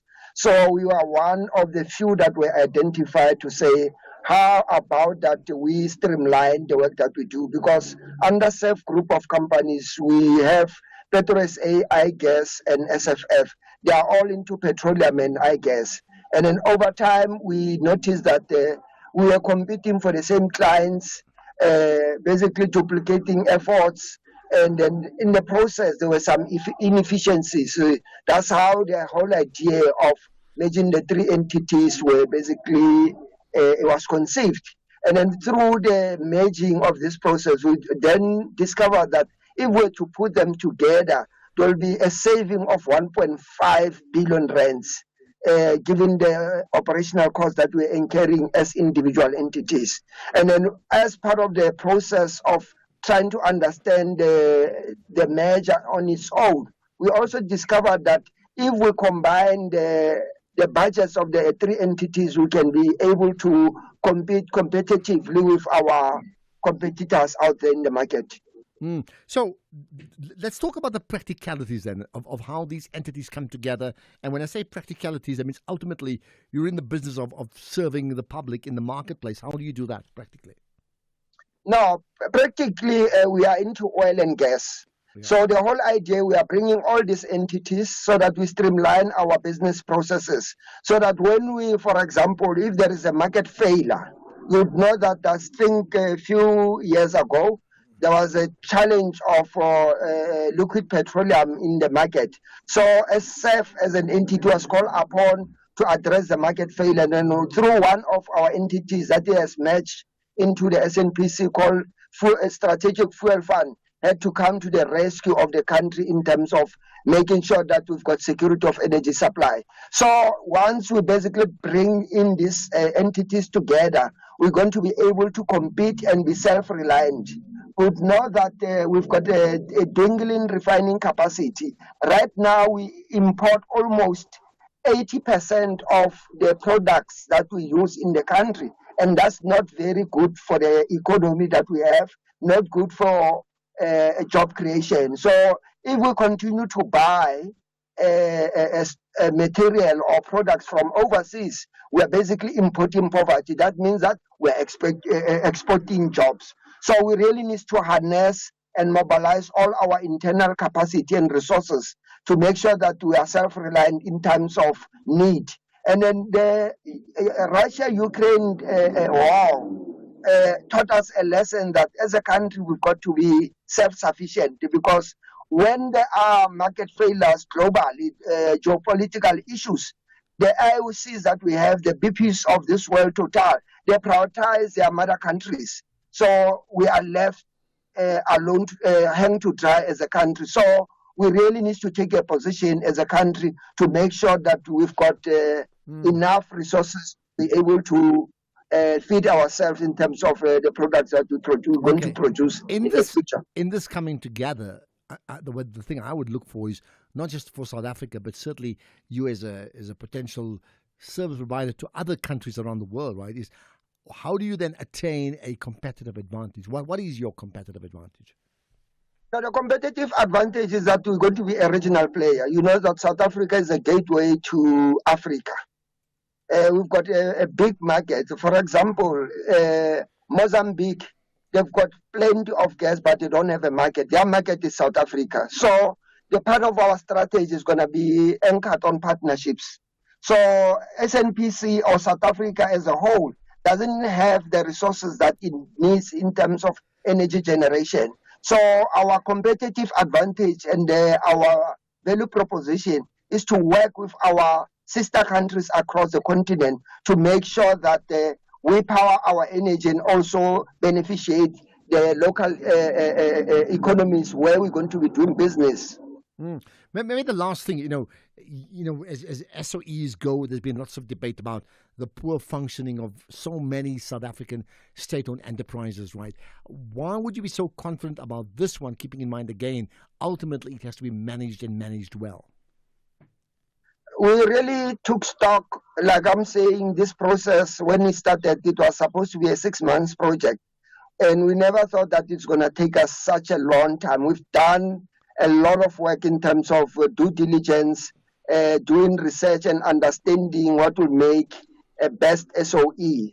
So the strategy that has been put together is going to basically put us in a pole position to be able to compete with the likes of the Sonangol, the oil company in Angola, the Petrobras in Brazil. So we're going to be basically positioning ourselves to be at the level of our competitors. So the way that we are approaching these things, we are not pitching this thing as another failed SOE. We are pitching ourselves as a company that is based on a growth trajectory and learning from the best practices out there and working with other partners in collaborating in the oil and gas space. Well, we absolutely cannot afford another failed SOE no matter what.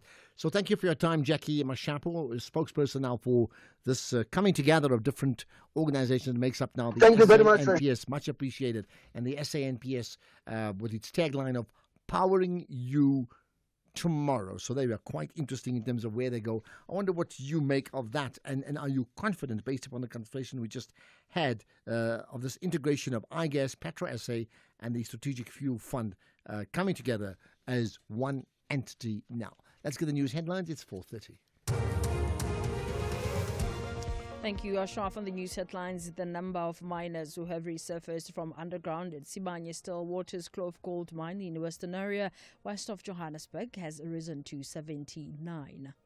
The case against the woman accused of abducting 2 babies from the Dora Nginza Hospital on Tuesday in Gqeberha has been postponed until the 30th of May for a formal bail application. And emergency teams in northwest Pakistan have been battling forest fires that have been triggered by a scorching heat wave that gripped several parts of the country. A full update follows at the top of the hour with Greg Rose. SAFM, guiding you through the rush hour traffic. Good afternoon. Starting off in Gauteng, the N3 southbound in Germiston is queuing towards Geldenhuys interchange and the N1 northbound in Midrand queuing towards New Road. Witkoppen Road westbound in Fourways has a crash reported at Douglas Drive. In KZN, the M13 westbound in Pinetown is slow moving on Fields Hill. The M1 Higginson Highway westbound in Chatsworth is queuing towards the Shellcross Road exit. In Cape Town, the M3 Philip Hossana Drive outbound queuing towards Hospital Bend and the R300 westbound slow moving towards the M7 Jakes Hadwell Drive. With your traffic update, I'm Irma G. This is SAFM Sports with Tuming Kapele. Right, Tumi, you got football on your mind. I do have football on my mind. However, I am looking at this interesting ad of Mamelodi Sundowns, and they are using DJ Khaled as the face of this ad. I find it very interesting. What am I missing? Tell me. Mamelodi Sundowns, No, DJ Khaled. Yeah. So Okay. you're saying it's a mismatch? I think so. Why don't they get South Africa? But anyway, could have used let's look at Patrice it. Motsepe, by You the know. But anyway, Democratic Republic of Congo and Pyramids top striker Fiston Mayele says that he's not ruling out a move at the end of the season and reveals that Kaizer Chiefs head coach Nasruddin Nabi has been in touch with him. Mayele says that for now, the priority is to help his team win the final, but he's not denying the Chiefs link. Qui est important, je viens de le dire. As he said before, he's really concentrated into the final and finish the season. Then they can talk about this, but that's not the priority for now. Je pense qu'il y a l'entraîneur qui est là-bas, c'est Nabi. J'étais avec lui à Yanga. Il m'avait appelé pour parler avec moi en décembre. The coach was in contact with him in December, Nabi, but it's not the moment to talk about this. They are really concentrated into the final. Thank you. Thank you. Elsewhere, USA captain Christian Pulisic has pulled out of his country's final tournament ahead of the 2026 World Cup, citing need for rest. Mauricio Pochettino's USA will compete in the CONCACAF Gold Cup in June after playing friendly matches in the States against Switzerland and Turkey. AC Milan winger Pulisic was not named in the 27-man squad, and US Soccer Technical Director Matt Crocker said his absence had been requested. In tennis, Novak Djokovic celebrated his 38th birthday with a hard-fought revenge at the Geneva Open. The second seed held firm for a 6-4 and 6-4 win over Matteo Arnaldi to reach the semifinals of the clay ATP 250 event for the second consecutive year. Djokovic is now within 2 victories of claiming his 100th tour-level trophy, with which he would join Jimmy Connors and Roger Federer as the only men to hit the triple-digit mark in the Open era. In athletics, world indoor champion Prudence Kgodiso and sprint king Akani Simbini and a star-studded cast of South African athletes face their toughest competition so far this year at the Diamond League meet in Rabat on Sunday evening. Simbini is unbeaten over 100 meter in 4 international races so far this season, but in Rabat he is going to go head-to-head with American Olympic bronze medalist Fred Kerley, who denied him a spot in the Paris Olympic podium by 100th of a second, whilst Kgodiso on the other side is going to be in a field that includes the likes of European rival Ethiopian rival, Tige Duguma, who's the Olympic silver medalist from last year, who currently owns the world lead, she said, in China early this month. Also facing some Olympic champions is former 400-meter runner Zagiti Nene and Wade van Niekerk, amongst others. And then moving on to cricket, former Zimbabwe captain Alistair Campbell has expressed excitement at their return to playing Test cricket against England, bringing back memories of his time with the team. Now, Campbell first led talented Zim outfit against England with the likes of Dave Houghton, Andy Flower and Heath Streak in the mid-1990s and early 2000s. But that era of touring, the UK ended cricket 2003. Now, Campbell lamented that the rivalry they formed back then was nothing but optimistic. It was always a great honour to play against England, and we built up quite a great or good rivalry over time. So, I remember those Test matches or the series fondly, particularly the last one at Trent Bridge. That was my last Test match in England, actually, and had the rain not intervened, I think we would have been able to maybe win that one after being beaten at Lord's in the first Test match soundly. So, it's just a pity that that rivalry wasn't able to mature and continue. And 22 years it's been since, as we all know, as the length of time between Test matches. So hopefully this is not just one-off, and hopefully there will be a few matches in the future, and maybe the next one Zimbabwe can host at the new Victoria Falls Stadium. In motorsport, Charles Leclerc topped P1 for the Monaco Grand Prix despite clashing with Lance Stroll. Leclerc beat Max Verstappen by 0.163 seconds in a session, which saw several drivers getting caught out by traffic around the tight confines of Monaco, including Lewis Hamilton, who went airborne to avoid the Mercedes of Kimi Antonelli. Lando Norris was third and 3/10 behind Leclerc, with Williams' Alex Albon in fourth, while Oscar Piastri, who leads Norris by 13 points in the standings, was fifth, with George Russell in sixth. On that note, it is a wrap from my side for now. I'll have more in the next hour. Okay, and are you going to the Sundowns game? I'm working this weekend. Okay, just checking. But I will watch it too. We love rating things. Our phones, our cars, but our health? Your health lets you do what you love with the people you love. So who are you staying healthy for, and how can you improve your health? Choose Dis-Chem Life, the life cover that helps you live a healthier, more rewarding, longer life with regular health checks. Visit dischemlife.co.za now. Dis-Chem Life. Choose a better partner for life. Dis-Chem Life is an authorized FSP 50594, underwritten by Guardrisk Life, a licensed life insurer, FSP 76. T's and C's apply. South Africans don't like to talk about Say what? Mara, FYI, our financial confidence is...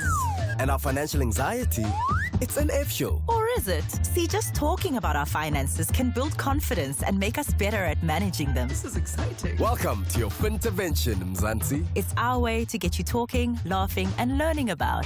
Start now at livewithconfidence.co.za. Sanlam. Live with confidence. Sanlam Life is a licensed life insurer, financial services, and registered credit provider.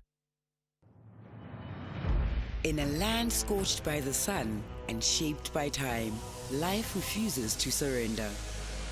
From the silent stalk of the Arabian leopard to the resilient march of the sand gazelle, witness nature's fiercest survivors. Arabian Inferno, a journey into one of Earth's most extreme habitats, where every day is a battle for survival. This is the wild. This is Arabian Inferno. Sundays at 6 p.m. on S3. Open up. The Red Devils want to wrap up the season with maximum points at Old Trafford. Into the box, brilliant! Absolutely fantastic! And Mason Mount strikes again! Brilliant stuff from Manchester United. While the Villains want to conclude their good race with a victory. Rodgers turns and sees the knee ball into an Ollie Watkins, and he's touched it home! Ollie Watkins breaks the record! Number 75 for Watkins. This is the bottom half versus top half Premier League clash. Catch Manchester United FC versus Aston Villa FC on Sunday 25 May at 5:30 p.m. Streaming live on SABC Plus and S3. Proudly brought to you by SABC Sport. For the love of the game.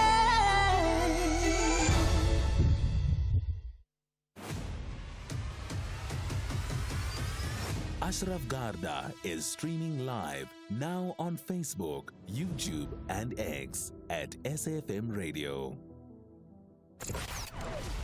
Economic news on SAFM. Facts and figures you can count on. And not just streaming live, you can also listen to the podcasts of many of the things we do. Go to safm.co.za, the website, and then the link podcast, and then the National Pulse. You'll find it all. Right, let's get to those numbers with Paswane Mpatlele, who's the Senior Accounts Manager at Markway Fund Managers. On a Friday, Paswane, local and global markets, what's changing? Good afternoon, Ashraf, and to your listeners. Well, Ashraf, we were taking it as a quiet trading week for Friday to end the week. Well, Trump said, nope, we are not doing that. He caused volatility by recommending a 50% tariff on his European Union trading partners of 50% as they go into their talks. 25% on Apple if their phones are not made in the U.S. This put the dollar on the back foot, down 0.6, and his U.S. borrowing rates getting lower, with yields trading lower. We're seeing the 10-year sitting at 4.5. Oil at this check in these developments were traded lower, but now reflected higher, holding their gains at $64.80 a barrel. Gold benefits on these developments, up 1.7% at $3,350 an ounce. Bitcoin cools from its highs, down 1%, just below that 2 million mark. Equities share losses globally. We see US are trading lower, down 0.7%, as S&P and Dow are trading lower. And Nasdaq is trading down 1%. Europe is hit harder by these tariffs, with a CAC down 2%, DAX 1.7%, and FTSE down 0.5%. Locally, we are holding our ground despite this volatile week. As we met with the U.S., and we've seen recent development that the Minister of Communication proposed a policy directive to allow foreign telecom companies like Starlink to operate in South Africa without strict business BEE laws. We've seen the JSE now is trading currently up 0.1 to end the week on Friday, with the resource sector helping us with the gains, up 2.5%. Financials were down 0.1 and industrial down 0.8. Looking at our currency, we hold relatively stronger. We're seeing the rand sit below that 18, sitting at 17.91, and against the euro 20.30, and then against the pound 24.17. Perfect, and that's great. Have a great weekend. We will connect, I'm sure, after the weekend on Monday, Trump or not. Thank you. SAFM has signed a code of conduct that is enforced by the Broadcasting Complaints Commission of South Africa. Under the code, we are committed to giving news that is accurate, comment that is fair, and programming that is not harmful, does not amount to hate speech, or contain violence or explicit sex. If you think we are not living up to that code, then you can inform the Broadcasting Complaints Commission of South Africa. Direct any complaints in writing to the Broadcasting Complaints Commission of South Africa. PO Box 142365. Craig Hall 2024. Fax to 011-326-3198 or an email to bccsa@nabsa.co.za. For more information, please visit www.bccsa.co.za.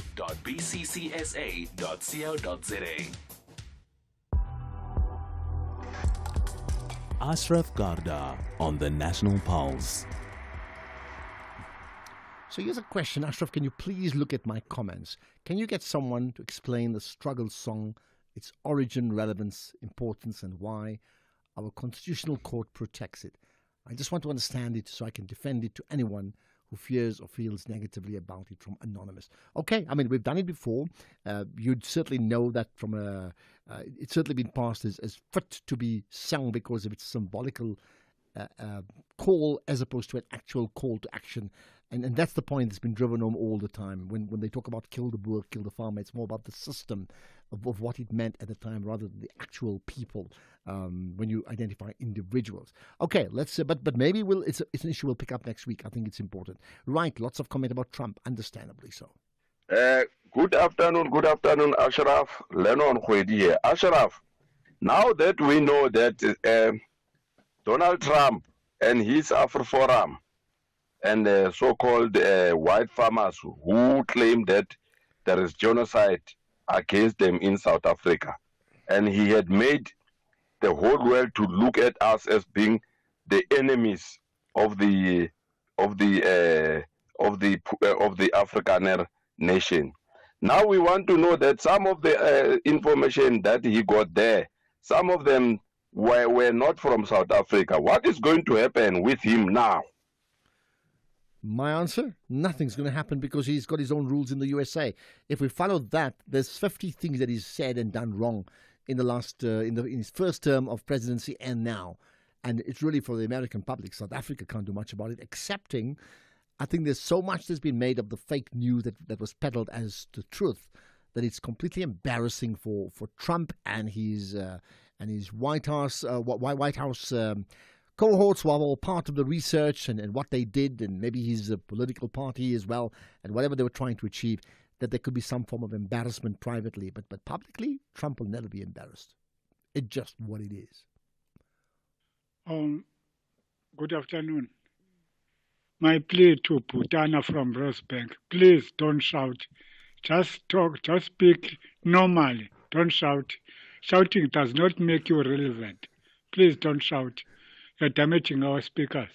Thank you, Spuso Makanmanfre. Oh, there we are. I'm not going to say anything. Butana, I know you're listening because you listen 24/7. There's the message to you. Ashraf, I think some of the callers, why this guy is shouting so much? I mean, really, we can still hear him even if, he's not shouting. Thank you. Hey, man, you see, that's the thing. In any communication, if you're unable to land the message to the person listening, it's as if you've said nothing, isn't it? I mean, that's the lesson. Right, there's comments about minors too. Good afternoon, Ashraf. You see, what Mamburi is saying from NUM is confusing us. There is no way that the lift taking the employees from the surface to underground is the very same lift that is used to take the ore from the underground to the surface. It can't happen, Ashraf. Mamburu must investigate what actually happened and come to the public with the truth. There's no truth in what he's saying here. Actually, it's even confusing us further. Well, look, it just happened. My understanding is that something that broke while it was at the bottom and it damaged some of the pulleys as well as the lifts. So we'll find it out. I think the priority right now is to get the miners up ASAP, isn't it? Hello, Ashraf, your team and the listeners. So, one military hospital in Pretoria is in a state of despair. It hasn't been maintained for the past 15 years. As a result, more than R1 billion need to be spent to fix the hospital.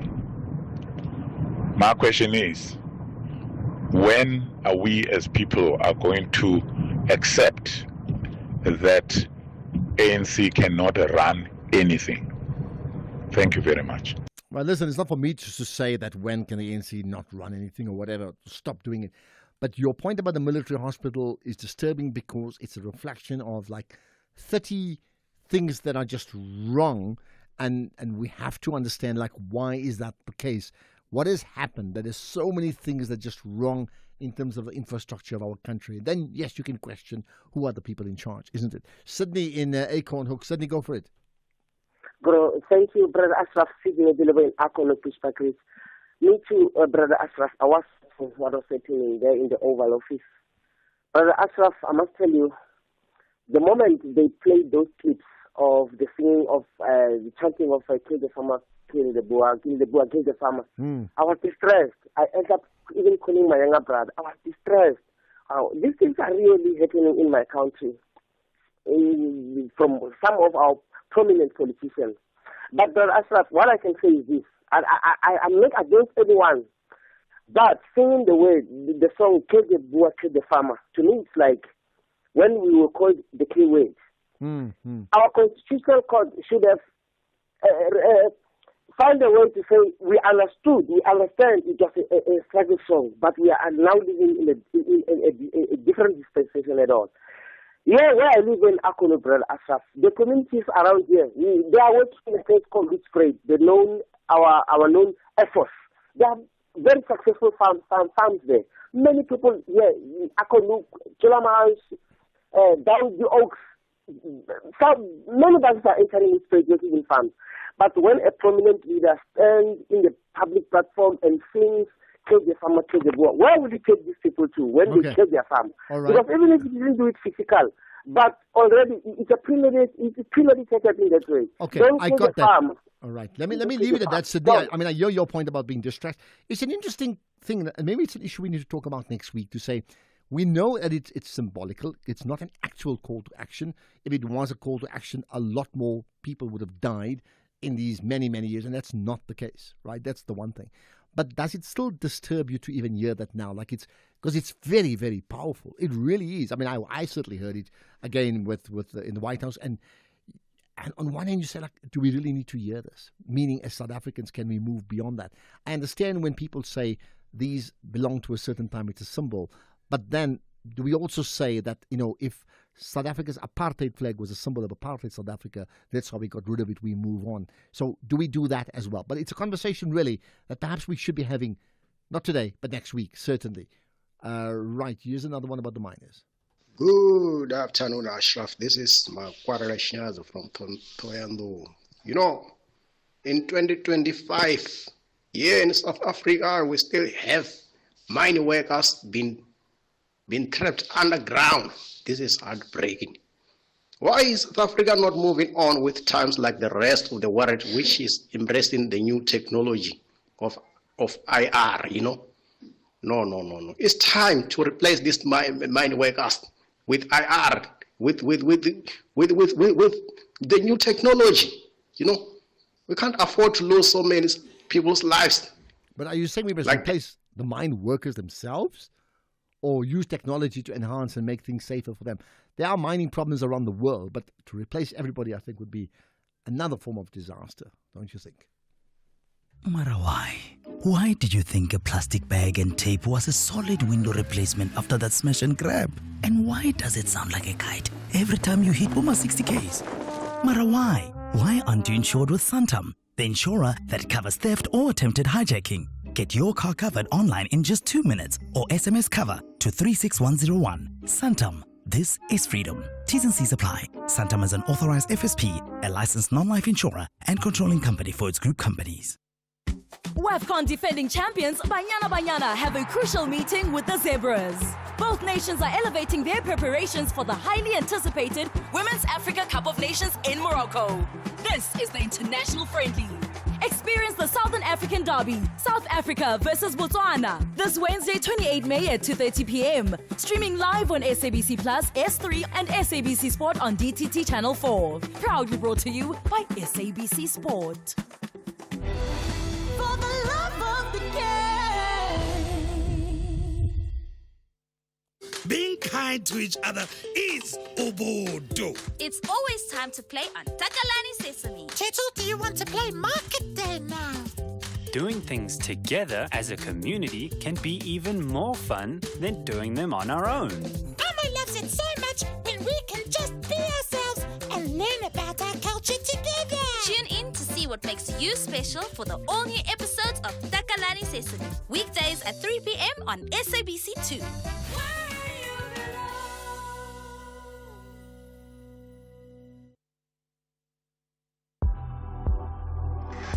You are listening to the National Pulse with Ashraf Garda. So, it's Friday. It means we have a fireside chat coming up, and today's really fascinating guest, Professor Tinyiko Maluleke, who's the Vice Chancellor and the Principal of the Tshwane University of Technology. But he's got his thoughts on many things, and I'm definitely going to pick his brain. Let's get to pick your brain. You're on the Pulse, Peter from the Northwest. Go for it. Ashraf, thank you very much. There's something that I found out in here is that people like to make other people a scapegoat. It's true that I love Julius Malema so much. His name is in the visit of the president. I love Julius Malema so much, and he's a young man like me who speaks what he feels that is true, and most of the times what he says it comes true sometimes. But what I want to advise him as a leader of the opposition party and as a young person, if he can avoid the situation the way he approached the elderly people, I think that's the only problem Julius Malema has. And Julius Malema is always speak out of anger. Apart from that, it should not be an scapegoat to many people who feel that they can talk anyhow when they come out of the public, when they anyhow. Yes, It is true that his name was mentioned in the visit, but that does not mean that the South African should suffer because of what he has done. He needs to face the music, and everybody has right to face the music of what they have done in this country. So I would like to advise people when they speak, they should leave what Julius Malema has done and focus on what this country can benefit from other countries in the world. Okay, I got that. We're going to move on. But when you say leave what he has done and just focus on South Africa, the fact is the only reason people are mentioning him is you can't ignore him in terms of him and his policies and the party policies. It impacts all aspects of South African society, and that is why that question, isn't it? Right. Let's get Dr. Naidu in Durban. Hi, Dr. Naidu. I know it's not doctor, it's Mr. Naidu, man. All right, we just qualified you another level, man. Okay, go for it. Thanks, sir. You know what? I hope the president is listening. I hope President Cyril Ramaphosa. You know what? The current government stole this country dry. You know, I watched the interview with President Trump. Our president goes and addresses another president of another country by the word sir. I mean, it shouldn't be like that. Our country is different. You know, I hope the president is listening and he does something about it, man. So you shouldn't address him as sir? Yeah. No, he's a president of South Africa, man. The only way South Africa will work is if we include all the races. It's unlike any other African country. Okay, got that. I wonder. I don't know. I think a lot of what we see in the public eye in terms of addressing the formalities, I mean, it's really just that. I really don't read too much into that. Right, Luvo in Klebecha, go for it. Hi, Ashraf. Yeah, how's it? Ashraf, good, man. And how are you doing? Yeah, very good indeed. Go for it. What's your point? Great stuff. A quick one, man. The way I analyze the whole situation, our president to visit America, what I analyze there, number one, we must just think as South Africans, who are we voting for? Because the political parties are all like, are making us to look so bad because there's nothing that they have done for us, which is we can say they have done something right. Now we have to choose. It's either we vote for the political party or we vote for a businessman like Rupert, who said, Rupert, save South Africa. Please bring up your cabinet. And then we must think as South Africans, because we are voting for nothing. Our votes are useless. It's very useless. What I've seen there, our president, if when he comes back, I wish he can just resign. And also I wish, because I don't see any way forward. If we can call up men like Rupert become a president, bring up your cabinet. I know he will bring professional people. The first one he can bring on board, which I'll ask him myself to bring on board, it can be Mr. Ashraf Garda. Oh, my goodness. We'll really call it the National Pulse then. Thank you so much for that, Luvo. Well, I don't know. I mean, you know what? For him to be the president, he's got to be elected. He's got to come through an electoral process. But I hear what you're saying. Maybe this is an important question to every one of us, right? Thanks for that, Luvo, which is, what is the value of your vote? Just think about it. What is the value of your vote? I wonder.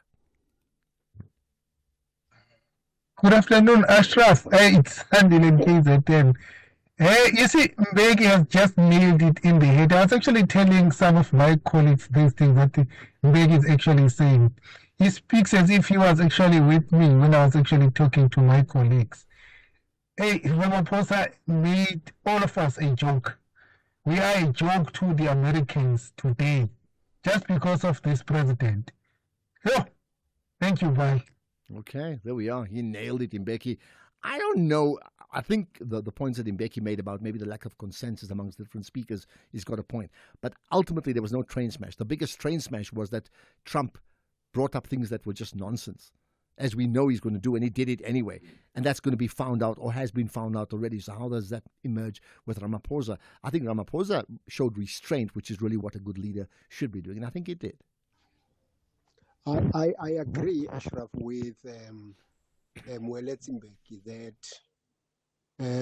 the delegation went there to be beggars, but they were not really posing, questions that were needed. But look, on the other hand, I understand, because you don't have time, and Trump will waste a lot of time in criticizing you and criticizing the journalists, and they did not get time. But what can we say, man? Whatever happens. But Starlink, no. Whatever happens, happens. But if Starlink happens, no. I certainly hear that.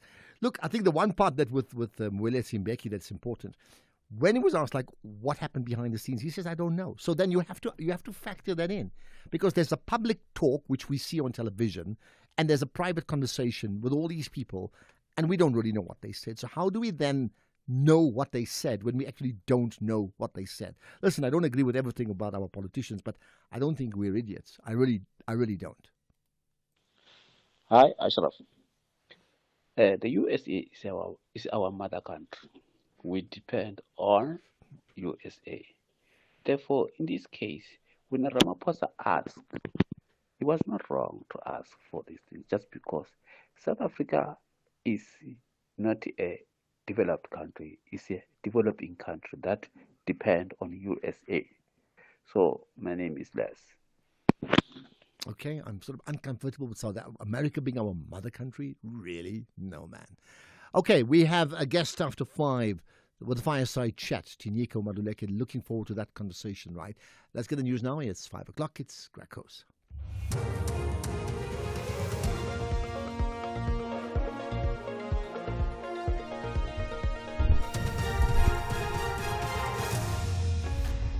Thank you, Ashraf. More miners resurface at Sibanye mine in a scorching heatwave in Pakistan. Good day to you. The number of miners who've resurfaced from underground at Sibanye Stillwater's Kloof gold mine in Western area west of Johannesburg has now risen to 79. This after approximately 300 miners were trapped underground due to an equipment failure that caused debris to damage the main shaft, cutting off their exit route. The National Union of Mine Workers spokesperson Lubuwani Mamburu. The overall number is 79, those who have been meshed. Some of them are still coming back to the surface. That the lift is very slow from underground. The incident happened after they were transporting ore. It resulted that some of that ore fell on the shaft and then it damaged the cable. So that is what led to the mine workers being trapped underground. That really shows that the shaft is not safe. The reason is that there was no second escape route, so they had to remain underground until everything is fixed. Parliament's Joint Standing Committee on Defence says it will keep a close eye on Military One Hospital and the project to repair and maintain it. The committee met with the Department of Defence as well as the Hawks to get an update on the project, which started in 2005. So far, around R1 billion has been spent on the upgrade project, with the Hawks probing allegations of corruption and irregular expenditure. The hospital remains in a state of disrepair, with MPs saying parts of the facility are not usable. Committee Chairperson Malusi Gigaba. I think the point which has been emphasized by all members is that we would like to keep this item on our agenda on a continuous basis until there is clarity, because what's very clear from today's meeting is that whilst we heard from the PCI that there are investigations underway, we have not had conclusion on two crucial issues. One is when are they going to be ready to hand over the investigations to the NPA for prosecutions? Secondly, we've not had a conclusion as to the way forward with regard to One Mill Hospital. A case against a woman accused of abducting 2 babies from the Doran Ginza Hospital in Nelson Mandela Bay in the Eastern Cape has been postponed until the 30th of May for a formal bail application. The state withdrew charges against a second accused in the matter. The 2 women had made a brief appearance in the New Brighton Magistrates Court. Sipokazi Fumile's family have expressed gratitude that she's been released. A neighbour, Ntobukutqala Machilemane, says they can't believe that Sipokazi was involved. I did not feel well from the onset. I knew Sipokazi very well and that did not commit the crime. I supported her mother from day one. I looked for her in various places and we heard the news that she will be in court today. It was difficult for the family to adjust, but we came to court today as a community to support her. Gauteng Health Department reiterated its call for households to store harmful chemicals and substances safely and away from children. In the build-up to World Food Safety Day on June 7th, the department hosted a webinar on food safety. The department's Nkulu Selepe. This webinar is really aimed at taking a global view and then looking at what are some of the things that we still need to do to ensure that we can strengthen interventions on the ground. We also know that in terms of WHO, they've seen quite a number of food safety related incidents where they're saying that approximately 600 million cases of foodborne illnesses are seen annually. Emergency teams in northwest Pakistan have been battling forest fires that have been triggered by a scorching heat wave that gripped several parts of the country. Temperatures are above 40 degrees Celsius. This resident says he's worried about the days ahead. We're hearing that the heat will increase further in the coming days. Power cuts are miserable. The power outages increase as it gets hotter. What shall we do? Top story, the number of miners who've resurfaced from underground at Sibanya Stillwater's mine in Western area west of Johannesburg has now risen to 79. That's SAFM News. I'm Greg Goos. And coming up in sports this hour, we talk all things basketball Africa League with Made by Basketball's Peter Prinsloo. More details at 5:30. SAFM, guiding you through the rush hour traffic. Good afternoon. Starting off in Gauteng, the M1 southbound queuing towards Omonde. The N3 southbound in Bedfordview is slow moving towards Van Buren Road. The N1 southbound in Randburg is a crash before Malibongo Drive exit, and the N1 northbound in Midrand queuing towards Samrand Road. In KZN, the M7 eastbound queuing at the N2 highway, the M4 northbound slow moving towards Umhlanga Rocks Drive, and the N2 northbound in Mdloti has a crash after Sabaya Drive exit. In Cape Town, the N1 Service Road outbound slow moving towards the N7 highway, the N2 Nelson Mandela Boulevard outbound is queuing towards Hospital Bend, Coburg Road southbound in Brooklyn is queuing towards the N1 Coburg interchange, and Stellenbosch Artiel Road eastbound in Delft queuing towards Westbank Main Road. With your traffic update, I'm Irma G. Stay safe on the roads. SAFM is with you. You know, ever since I adopted positive energy-saving behaviors, the National Grid is thanking me. You should also adopt this lifestyle and your pocket will thank you too. Simply switch off non-essential appliances and lights when they're not in use. Reduce your geyser temperature to 60 degrees Celsius. Replace inefficient lights with LED lights. These are some of the ways you can use electricity wisely to help sustain our energy grid and contribute to a greener planet. Just like every rand counts, every kilowatt counts. Let's use electricity wisely. Eskom. Your nights just got a turbo boost. Buckle up because at 10 p.m. it's all thrill, mystery and pure entertainment. Mondays to Wednesdays, we are back on the track with Top Gear Season 14, where speed meets insanity and the world's wildest cars get pushed to their limits. On Thursdays, we uncover the truth in Imposter, Back from the Dead. Season 1 kicks off with chilling twists in a tale of deception, survival, and secrets long buried. Fridays, we take a deep dive into the unknown with Secrets of the Bermuda, exploring the myths, the disappearances, and the terrifying truth behind the world's most infamous triangle. 3 explosive shows, 1 unforgettable hour. It all starts at 10 p.m. only on S3. Don't miss it! The Red Devils want to wrap up the season with maximum points at Old Trafford. Into the box, brilliant, absolutely fantastic. And Mason Mount strikes again. Brilliant stuff from Manchester United. While the Villains want to conclude their good race with a victory. Rodgers turns and sees a knee ball into an Ollie Watkins, and he's touched it home. Ollie Watkins breaks the record. Number 75 for Watkins. This is the bottom half versus top half Premier League clash. Catch Manchester United FC versus Aston Villa FC on Sunday 25 May at 5:30 p.m. Streaming live on SABC Plus and S3. Proudly brought to you by SABC Sport. For the love of the game.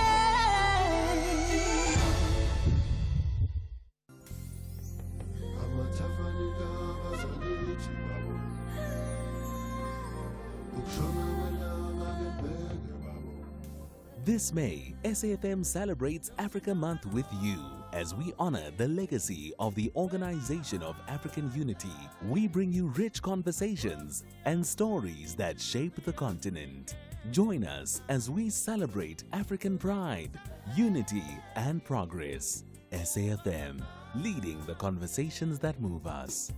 Africa is where my heart Right now, this isn't just a match, it's a broadcast on a scale like never before, right? SABC Sport presents the CAF final between the Mamelodi Sundowns and Pyramids, and that's live from Loftus. Over 100 expert crew members, a staggering 28 cameras, and the latest technology, bringing you every second of the action from every angle. Experience the biggest African football showdown produced by SABC Sport and delivered straight to you on SABC3 and then streaming on SABC Plus and across 12 SABC radio stations nationwide. Witness the power, the passion, and the magnitude of the ultimate African final only with SABC Sport, where champions are made. Ashraf Garda is streaming live now on Facebook, YouTube, and X at SAFM Radio. The National Pulse with Ashraf Garda on SAFM. You're listening to the National Pulse, weekdays 3 to 6 p.m. So, many people are aware that I used to host a show on SFM for many years, like a decade, and then stopped hosting the show for 5 years, and that changed just before the elections last year. So I then get to the election results center for the 2024 elections, and then when you're away, lots of your old chommies you tend to forget, and you don't connect with them any longer. And then I come out to the election center, and the first person, as I get out, I meet this person who reminds me, "Hi, Ashraf, how's it?" And like, "Who are you?" Because I can't even remember for a second. And it's like, Tiniko Maluleke. Like, and in that one moment, I'm telling myself, but that's my chommy, and that's really what it is, isn't it? So, to my chommy, welcome. Welcome, and great that you're a guest here on the National Pulse as part of the Friday Fireside Chat. It is a huge pleasure for me to be here, Ashraf. You and I used to talk a lot more often than we have done recently. I'm shocked we haven't. I need to tell Temba and Keys to say, why don't we have Prof. Maluleke on our database for connections in terms of thought leadership positions? Because you're quite right. We used to speak a lot. Yeah. Well, hopefully that will change. Yes. But good to see you then, a year ago, and just almost a year now, right? It is almost a year. Because the election was in 5 days' time, like a year ago. What a year. What a year. Those elections changed the country, changed the color of everything. It has been an amazing 12 months since But you think then. it's changed it like forever? When I say, sometimes you change things for a few weeks, right? But some things are that when we look at the history of South Africa, even 50 years from now, we will think about what happened in the last election, perhaps in the same way we think about what happened in May 1994, or 1994, and then that first election in April 94, and then maybe even the Mbeki recall and how that changed things. Would you see this? Yeah, I think so. I think May 2024 will become one of those milestone moments in the history of the country going forward. A little bit like June 1976, April 1994. Those kinds of dates, I think they are going to last a long time because they speak about a shift, expected shift, but when it comes, it always hits you very hard because it looks either worse than you thought it would be, or certainly it does make you think. I mean, I think May 2024 is going to go down in the history of this country. So 1 year later, I mean, just your quick thoughts on where South Africa is now? Look, I think we are in the territory of coalition governments, and I don't think we are going to leave this land anytime soon. We call it Government of National Unity, and that's a good branding, but actually it's coalition. And that's where we are going. Unfortunately, because, the African tongue struggles with coalition, we call it collision. And half the time we're correct. Colliding, yeah. Yes. Well, coalitions are a form of collision on a regular basis. We've seen that, yeah. Yes. Okay. That's where we are. So the GNU is like a Soweto taxi, They used to write on the taxis, this taxi can stop anywhere, anytime, and that's the truth with the GNU. We hope it doesn't stop because there's too much at stake if the GNU doesn't work. but we must always be prepared that it might not work. And the sooner the political parties, especially those used to power, recognize that it's a new power game, which has to be played differently, the better. And I think Minister of Finance has just discovered the hard way that it's a different ball game. And I think that the ruling party from time to time, a former ruling party, discovers that it's a different ball game. But it's exciting also. It's a different time. I think we could make this work, and I think we can. Yeah. I mean, we find just from our experience how political leaders from former opposition parties are so quick to want to come on being interviewed, because they do understand they're a shop window. They come across as doing good work, and when they do good work, they know they're a shop window for their own leadership and their party, and there's a local election coming up in a year's time. So I think they get it, that they've been given an opportunity to impress you and I, isn't it? Part of what is good about this time is the competition and the rivalry. Sometimes it can be destructive, but most of the time it is good rivalry. Everyone is trying to show the good work that they are doing. Everyone is trying to, taking the voters for granted is no longer a thing to do, because there's a party sitting next to you which could just snatch that voter away from you. Exactly. Yeah. All right, let's move on to other things. But just the last thing, in terms of your, as you said, the GNU, from coalition to collision, right? What's the one, if you could give them one piece of advice now, the entire multi-party coalition, what advice would you give them? I would say prioritize government stability.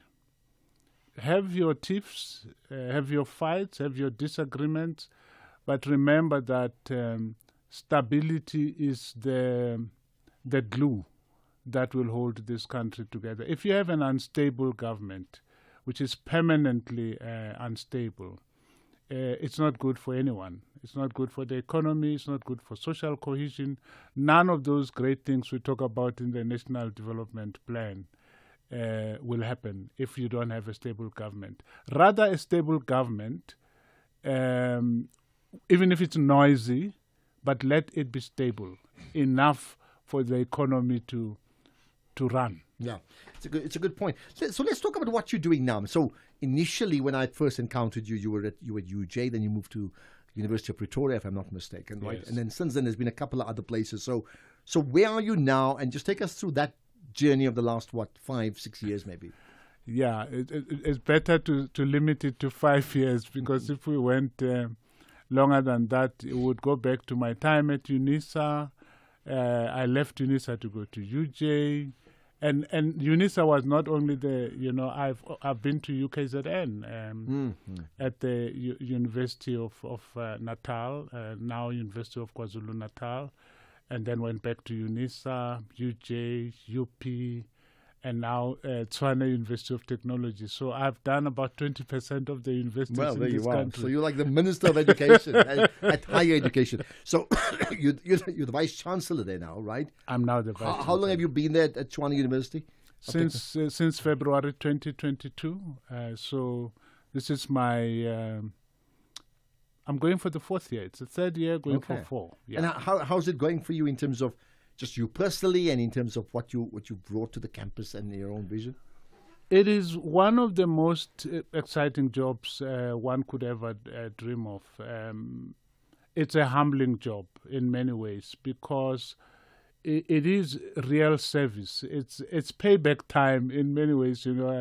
As an academic, you have a lot of freedom to do what you want to do, to think what you want to think, to say what you want to say.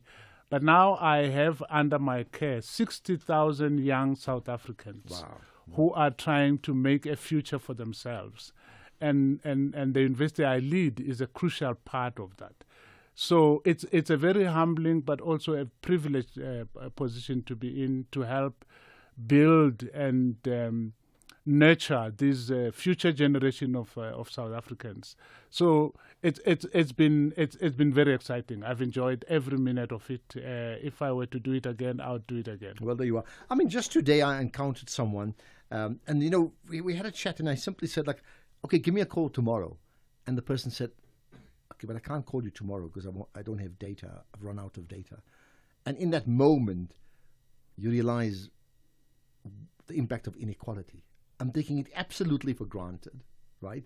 That person cannot call me because that person doesn't have data, which is the last thing on my mind. And how that then affects every relationship that you have. Because effectively, I would think it's no data for the rest of the month. So not a whole week of no data. Yeah, that's the kind of country we live in. And it's very easy for the middle classes to forget that they are a tiny, tiny, tiny minority. The vast majority of South Africans are struggling to access skills, struggling to access financial services, struggling to access finance, struggling to access education. And the more we remember that we are a minority and that our job is to pull up as many people as possible out of the poverty, out of the lack that they are in, whether it be lack of knowledge or lack of all the things, of data, for example. So we have a huge responsibility to make sure that. How do we do that? How do we get them a seat on the table? Well, education is one way we do it. But also a lot of mental work needs to be done to help us think differently and to help them think differently about what is possible. And I think that's a big challenge about thinking differently. Just pause on that. I'll come back to you on that. My guest is Professor Thuniko Maluleke, who, as you've heard, is the Vice Chancellor at the Tshwane University of Technology, part of the Friday Fireside Chat. By the way, you can connect if you know him. If you don't know him, you could be a student, you could be a friend, you could be a chummy, like I've mentioned as well. 086 000 2032 to call in live. You can also WhatsApp 0614 104 107. And there's nothing stopping you tweeting as well. The hashtag we use is the National Pulse. And then tag SAFM Radio and tag me, Ashraf Garda. Welcome to the show. A new client, a bulk discount, a chance to expand. Business opportunities don't wait, but with a Standard Bank Business Revolving Loan, neither do you. Get up to 10 million Rand in funding, access it anytime, and borrow again as you repay, giving your business the cash flow it needs when it needs it. Keep your business growing with a Standard Bank Business Revolving Loan. Visit standardbank.co.za/business loans to apply. Standard Bank is an authorized FSP and registered credit provider. T's and C's apply. The boys of Flazu Davids are searching for 2 early goals to get back to the game in Zanzibar. But their Moroccan visitors want to finish off what they started in Pikani. Wekundu Wamsimbazi battles it out with the Orange Boys. This is the second leg final contest of the Total Energies CAF Confederation Cup. Do not miss out on the spectacular clash of African football. Simba Sports Club versus RSP Picard AFC. This Sunday, 25 May at 2:30 p.m. Streaming live on SABC Plus and SABC One. Also available on SABC radio stations. Proudly brought to you by SABC Sport. For the love of the game. You are listening to Night Talk. Taxi violence in South Africa has a long history. Why has violence and the taxi industry in South Africa become so inextricably tied? And it's a problem that has been happening, at least since the late 80s when the industry was still regulated. And in actual fact, I would like to just regard it as an industry that has deep historical roots in terms of the violence, dates back to the apartheid era, and also one of the things that I've recognized through my research over the years is actually what I call the state's failure to integrate the industry into the formal transport system, which continues to operate under stiff competition between taxi associations. Dr. Siabulela Fobosi, who's a senior researcher at Fort Hare University. Night Talk, Monday to Thursdays, 10 to midnight. Ashraf Garda on SAFM.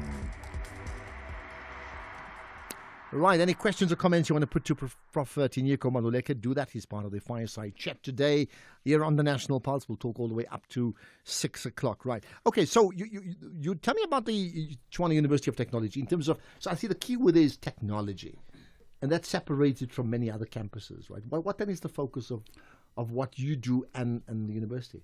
Yeah, so the country has about 6 universities of technology. I never get the number correct, but I think it's about 6. So we are not the only university of technology. Our mandate is to train the next generation of technologists and technicians and people broadly in the field of innovation and applied science. So unlike universities which will focus on science, we do have science, but it's mainly applied science, innovation. We produce dental technologists, for example. We produce technologists who are engineering technologists. So it's that kind of slant that we have as a university. It's technology education. But that's so important, isn't it? Because technology and innovation are major drivers of world competence, isn't it? It is. The language that is spoken is AI. It's the new language, the 13th language of the country, if you like. And it is the language of the world. So AI becomes very important. For IR is very important. But not because the humanities are no longer important. But as a journalist, doing journalism with an awareness of AI is a totally different thing from doing journalism as if it was 1983. Absolutely. Same thing with public admin. I mean, data has become very important, and data analysis and that whole area of data. So those are the kinds of focus we have as universities of technology, without dropping, if you like, the traditional disciplines altogether, but doing everything in the light of technology, the explosion of technology that has taken place in the world and in the country. Okay, lots more I want to pick your brain on. And I'm particularly interested in your actual journey in terms of where it all started. But we'll pause on that in a moment, because I'm keen to just get your thoughts on some of the things. Like, for example, what is your personal purpose? You remind me of Mark Twain. Mark Twain once said, allegedly, once said that the 2 most important days in a person's life is the day you are born and the day you find out why you were born. And that's the purpose. And the argument is that there are people who never quite find out why they were born. Some find out very late. Some never do, actually. They keep searching until it's lights out. I think my purpose is to teach and to learn, because it's a double-edged sword. Teaching is a double-edged. You can't teach if you are not willing to learn. And when you learn, you don't have to teach. But I have assumed the purpose of teaching. I've been in higher education ever since I was a youngster. I grew up there in the corridors. But did you do that because you found that was your purpose, or you did it, something drew you to it, and then you realized, actually, this is who I am? The purpose of one's life emerges along the journey. It's not as if you have a purpose right at the beginning. Some people do, by the way. I've met a few people who knew exactly what they wanted to be. Their purpose was quite early on in life. I tend to think that the story of the alchemist is probably closer to the truth. Paulo Coelho. Yeah. The alchemist, the young boy who went all over the world looking for treasure, only to discover he left it at home. Yeah. So sometimes you go out looking for a purpose, when in fact your purpose is walking beside you all the time. Well, there you are. So yours is to teach and to learn. What do you think is our national purpose, or should it be? And you were the National Planning Commission. It's an interesting thought there, because we struggle to understand What is South Africa's national purpose right now? Sure. You're asking very difficult questions today. I think first we have to think about the nature of South Africa. I've just published a book which is called Faces and Phases of Resilience. I would like to think that resilience is one of the more distinctive features of South Africanity, if there is such a thing. We are a resilient people. Sometimes too resilient for our own good, but we certainly are a resilient people. I mean, what keeps a man in jail for 27 years and he does not lose his mind and comes out walking like Nelson Mandela did? What keeps a man like Desmond Tutu, who is campaigning in the world for change in this country, and then he has to run to KwaDukuza where someone is about to be necklaced, and he has to stop people from necklacing one another. And then the next time you talk to him, he's telling a joke. Where are these kinds of people? Imtiaz Suleiman, for example. You know, where do they come from? Who makes them? And not just them, my grandmother, who taught me the art of reading and writing while she's illiterate. I used to read letters. I used to read letters for her, letters coming from her brothers. And she would tell me, "You've just read something that doesn't make sense. Read again." And I would write letters for her, and she would say, "You've just written something I didn't say you must write. Correct it." And that's how I learned. I learned to read with understanding, not from my A-E-I-O-U teachers, but from my grandmother. Well, there you are. So we are a resilient people, and I think we should dig deeper and deeper into that well of resistance. You know where it comes from? From our music, from our land and landmarks. It comes from our families, the family bonds that we have. It also comes from humor. That's how we survive. That's how we roll as South Africans. That's a good point. Yeah, I must remember that.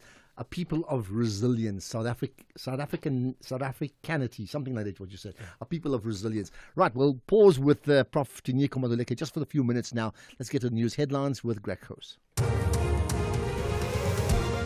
In the headlines, the Minister of Minerals and Petroleum Resources says the country's refinery capacity must be revived to reduce over-dependence on petroleum exports. The number of miners who've resurfaced from underground at Sibanye-Stillwater's gold mine in western area west of Johannesburg has now risen to 79, and the National Police Commissioner says more than 5,000 illegal liquor outlets have been closed for non-compliance. There's a full update, as always, at the top of the hour. SAFM, guiding you through the rush hour traffic. Good afternoon. Starting off in Gauteng, Mamelodi Sundowns will host Pyramids FC at Loftus Stadium at 3 p.m. on Saturday. Road closures around the stadium precinct will apply between 8 a.m. and 8 p.m. The M1 southbound in Houghton Estate has queuing traffic reported towards Houghton Drive exit, and the N14 westbound in Krugersdorp, a crash before Hendrik Potgieter Road. In KZN, the M4 northbound queuing towards Umhlanga Rocks Drive, the M4 northbound is queuing towards Sibaya Drive traffic circle, and the M7 eastbound, a truck crash before the N2 highway. In Cape Town, the N1 outbound is slow moving towards Okavango Road exit, the R300 westbound is slow moving towards the M7 Jakes Havel Drive, and Veltervreden Road southbound queuing towards Morgenstair Road. With your traffic updates, I'm Irma G. This is SAFM Sports with Tumi Nkgapele. Well, as I say, it's the weekend to me. What's happening in your sports bag? Well, we're looking forward to some basketball action, and Made by Basketball is currently 2-2 in the Basketball Africa League's NAL conference in Kigali. Now, they have 2 more games to play this weekend for a place in the BAL playoffs, and that is happening in Pretoria. That's starting from the 6th of June. So they're looking to be the South African representative when the playoffs come to South Africa. And I have one of the team's player, Peter Prinsloo, who's actually one of the team's best performer and also led the side to their first win on Sunday. He also had a good game last night. Peter, thank you very much for joining us on the show. How's the camp? How's the mood in camp? Oh, no, it's wonderful at this point. Thank you for having me today. But no, obviously after the first 2 games, it was a little tense, and you can, feel a little bit of pressure because obviously we we expect to be in South Africa for the playoffs. But especially after the last two games, fixing the small things that we did wrong in the previous games, there's an extremely high level of confidence right now between the guys, and we believe that we can walk out of here 4-2 coming back to South Africa. I mean, you one player that played a big role in the 2 wins. What do you think changed for that comeback strong in that first one specifically? Obviously, after the first 2 losses, we watched film and we realized some of the mistakes we were making. We really keyed in on that. Obviously, the first game that we came back and won, we still dug ourselves in a hole, but we were able to fix those things in the fourth quarter. And then just going through with Coach Sam Vincent on some film, just some things pointing out where I can pick my spots better and really, where I need to be more aggressive. And obviously that came out, especially in the game against Kenya, our first victory, where I was able to really, help mount the comeback that we had in that game. I mean, you talk about your coach, the legendary Sam Vincent, who also played alongside Michael Jordan at the Chicago Bulls. How is it playing for him? Oh, it's incredible. I mean, the knowledge that comes from a person like that is, you see it immediately. And he recognizes things instantly while we're busy doing things. Obviously, integrating myself into the team after playing in Rwanda, he immediately saw the things that I was capable of doing. And he finds ways to make guys score and put you in the best position to be successful on the court. He really sees, the advantages that each of us has. His basketball knowledge is immense. And yeah, it's a privilege playing for somebody that, has been where he's been and played and coached in the places that he has. Listen, from my side, I'm crossing fingers and hoping that you guys win this weekend so that you guys can be our South African representative when the playoffs come to South Africa. But how much would it mean for you guys as a team to play in the playoffs?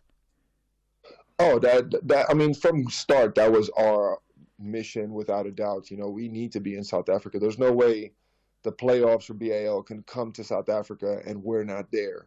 So that is everything that we've been working for, and everybody's really locked in. We understand that we have 2 more games. 1 more victory guarantees us a berth in Pretoria for the playoffs, but 2 more victories is what we really want to come out with and put ourselves in a very dominant position coming back to South Africa and heading into that first game over there. Well, we're wishing you nothing but the best. I'll be watching those games, and we hope that you guys are definitely going to come through to South Africa to be our South African representative. But thank you very much for joining us this afternoon. Thank you very much for having me, and yeah, we'll be seeing you guys soon on that side. Alrighty, that is Peter Prinsloo, who is one of the players of Made by Basketball. They are playing 2 games this weekend, and one thing for sure, I am confident that if not those 2 victories, I'm sure there's going to be one of the victories out of those 2. All right, good. What else you have in your bag, quickly? That's it? Yeah, there's obviously a lot to look forward to with regards to this weekend, especially the CAF Champions League. I want to ask you, let's see, just a quick answer on this one. Sundowns are playing at home against Pyramids. Result? I think 2-1 to Sundowns. Okay. Nottingham Forest, Chelsea, which is a key game to get into the Champions League in England. Of course. Which one? Forest, Chelsea? I think it's going to be a very tough one, but looking at their history, Chelsea has been the one that is dominating. However, because they're at home and they're under pressure to make it into that top 5, they might try to push it, but I see a Chelsea win. You'd like being an over-analyst to say Chelsea. Chelsea. Right. Diamond League? Diamond League, Akani Simbini, and definitely Prudence. Is it racing tonight? When is it? Tonight, tomorrow? Sunday evening. Okay, because normally they often do it on a Friday night. Yep. Monaco Grand Prix? Charles Leclerc. The ultimate Grand Charles Prix. Leclerc, because it's at home. Okay, and what's your plans for the weekend? I am going to be doing the Hollywood Bets Super League. Looking forward to that. TUT versus Mamelodi Sundowns, top of the table clash. Okay, and my mind is clearly on Mamelodi Sundowns Pyramids. Of course. Absolutely. Which, by the way, quick one. Pyramids as a club formed in, I think, 2006 with some other name, and only got renamed around 2016 and only got into the Egyptian Premier League in about 2017, 2018. And just by the way, it's their debut in the CAF Champions League, and look at how well they're doing right now. For Pyramids, read Manchester City. Of someone with big money, Saudi Arabia, and then I think it's Qatar, one of those other Arab countries, big money pumped in, and overnight has now effectively not just affected, but threatened the hierarchy that is Al Ahly and Zamalek. Yeah, they're second in the Egyptian league. So all right. For me, I'm just saying Mamelodi Sundowns, Mamelodi Sundowns, Mamelodi Sundowns. With that said, CFI, a global leader in online trading, is now in South Africa. Access 15,000 plus instruments, currencies, stocks, metals, crypto CFDs, indices, futures, and more on world-class platforms. Enjoy zero pip spreads, no commission fees, and 24/7 support for confident trading. Visit CFI.trade for a secure, transparent trading experience. Don't miss the National Pulse with Ashraf Garda, Tuesdays at 16:45. Proudly sponsored by CFI, CFI Financial, an authorized financial services provider. T's and C's apply. The Red Devils want to wrap up the season with maximum points at Old Trafford. Into the box, brilliant, absolutely fantastic. And Mason Mount strikes again. Brilliant stuff from Manchester United. While the Villains want to conclude their good race with a victory. Rodgers turns and sees a knee ball into an Ollie Watkins, and he's touched it home.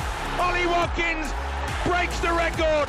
Number 75 for Watkins. This is the bottom half versus top half Premier League clash. Catch Manchester United FC versus Aston Villa FC on Sunday 25 May at 5:30 p.m. Streaming live on SABC Plus and S3. Proudly brought to you by SABC Sport. For the love of the game.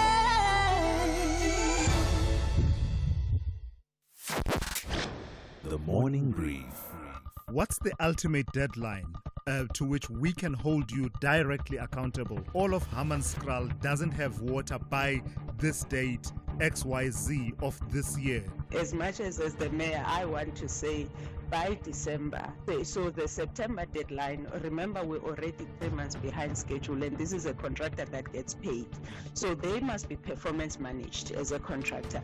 But for me, as the mayor of residents that don't have clean water in their taps, by December, and this is now, if the worst case scenario, by December 2025, when those families have Christmas lunches, they must be able to get clean and drinkable water from their taps. That's Dr. Nasiphi Moya, the executive mayor of the city of Tshwane.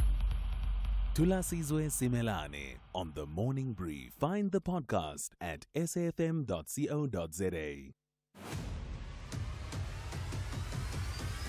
Ashraf Garda is streaming live now on Facebook, YouTube, and X at SAFM Radio.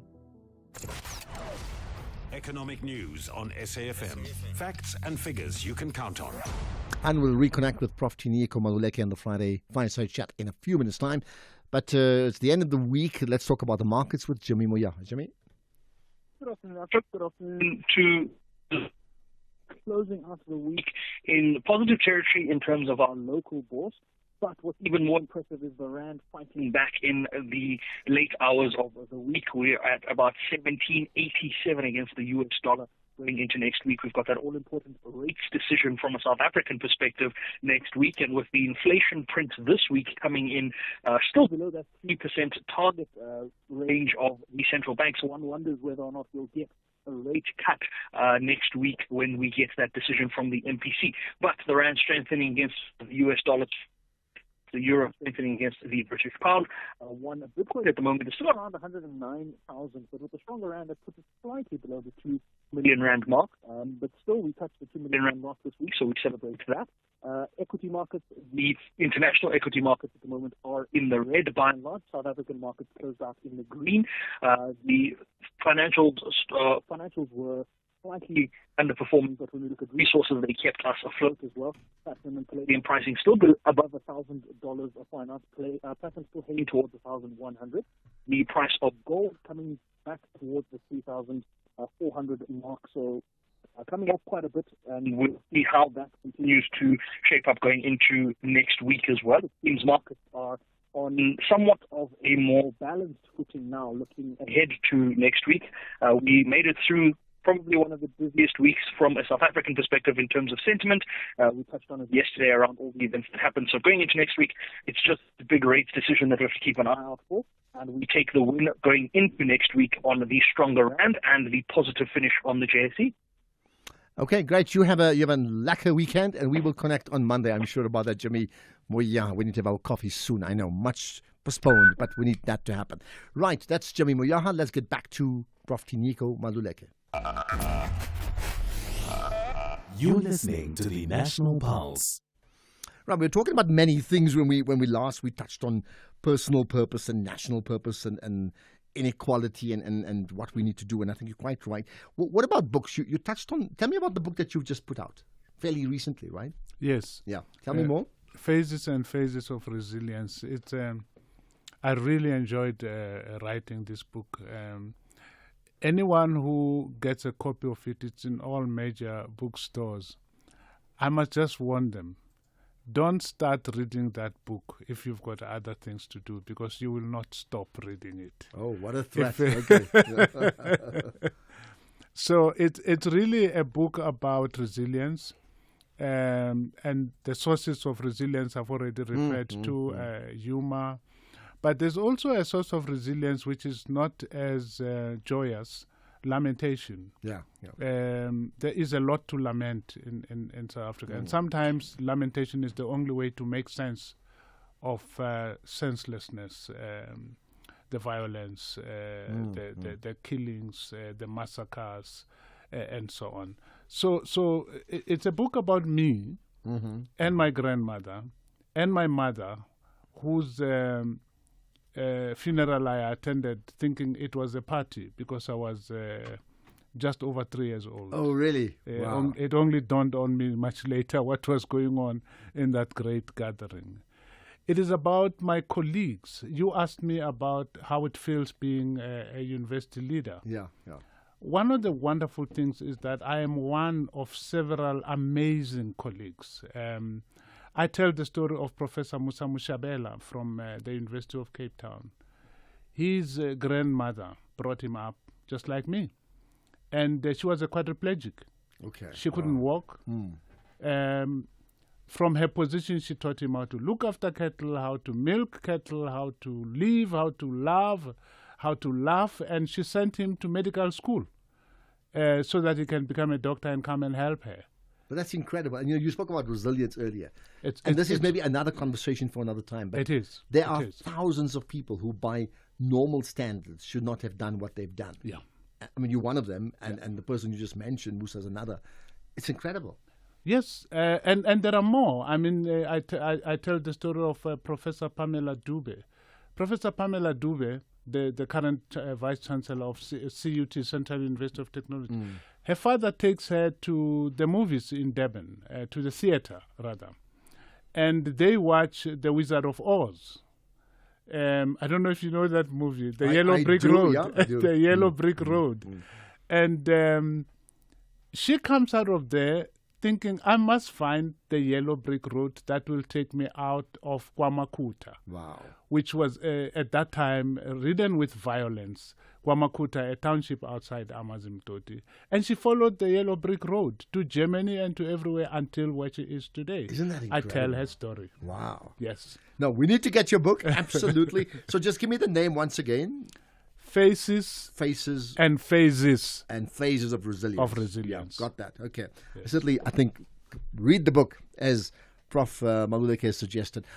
Any other books you'd like to recommend we read besides yours?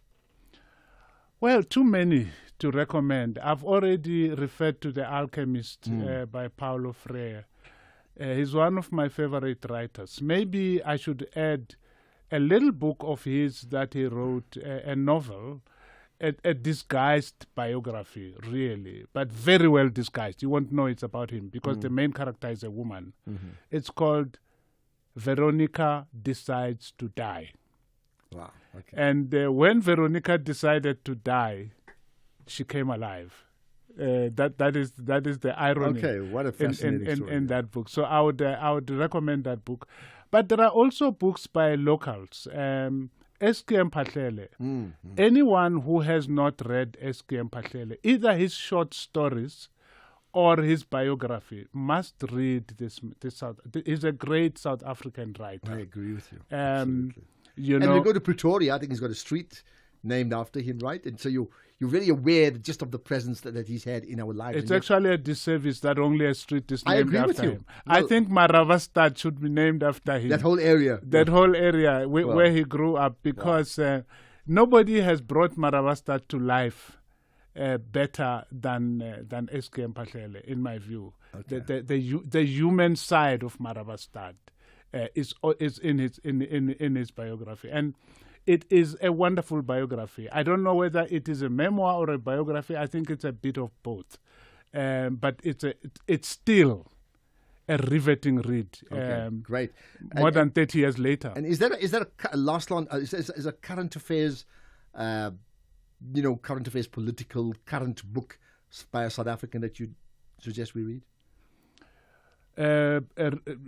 More contemporary read. You mean? Yeah. Oh yeah, there are many.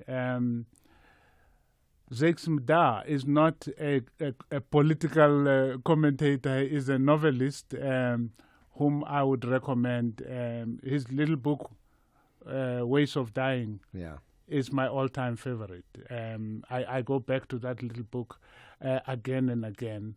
As for political writers per se, in the contemporary South Africa, I would need to think a little bit. I always go back to the older generation, like Sol Plaatje, Native Life in South Africa. I don't know if we have managed to do better than that book in many ways, Right. just in terms of quality. Okay, talking about, besides the older people, in terms of the younger people, we always use this opportunity to ask you to give someone a shout out in terms of a young person that makes a big impression. You want the whole country to know about it. So I'll get you to think about it. We'll get an answer after this. Whether it is a CCMA referral, problems with a mechanic, or unfair blacklisting, Clientele legal plans are affordable, and you receive up to 670,000 rands worth of legal services per year. We cover civil, criminal, and labor-related matters. Our legal team will be your support 24 hours a day. SMS SAFM to 32195. That's SAFM to 32195. Clientele General is an authorized FSP and a licensed non-life insurer. T's and C's online. Standard rates apply. Ultimate Value is opening an account with 34 benefits while getting her a treat. Ultimate Success is getting her the ballet shoes that you promised. With a 2,000 Rand balance booster, Ultimate Goals is living life on your own terms with a credit card with 0 monthly fees.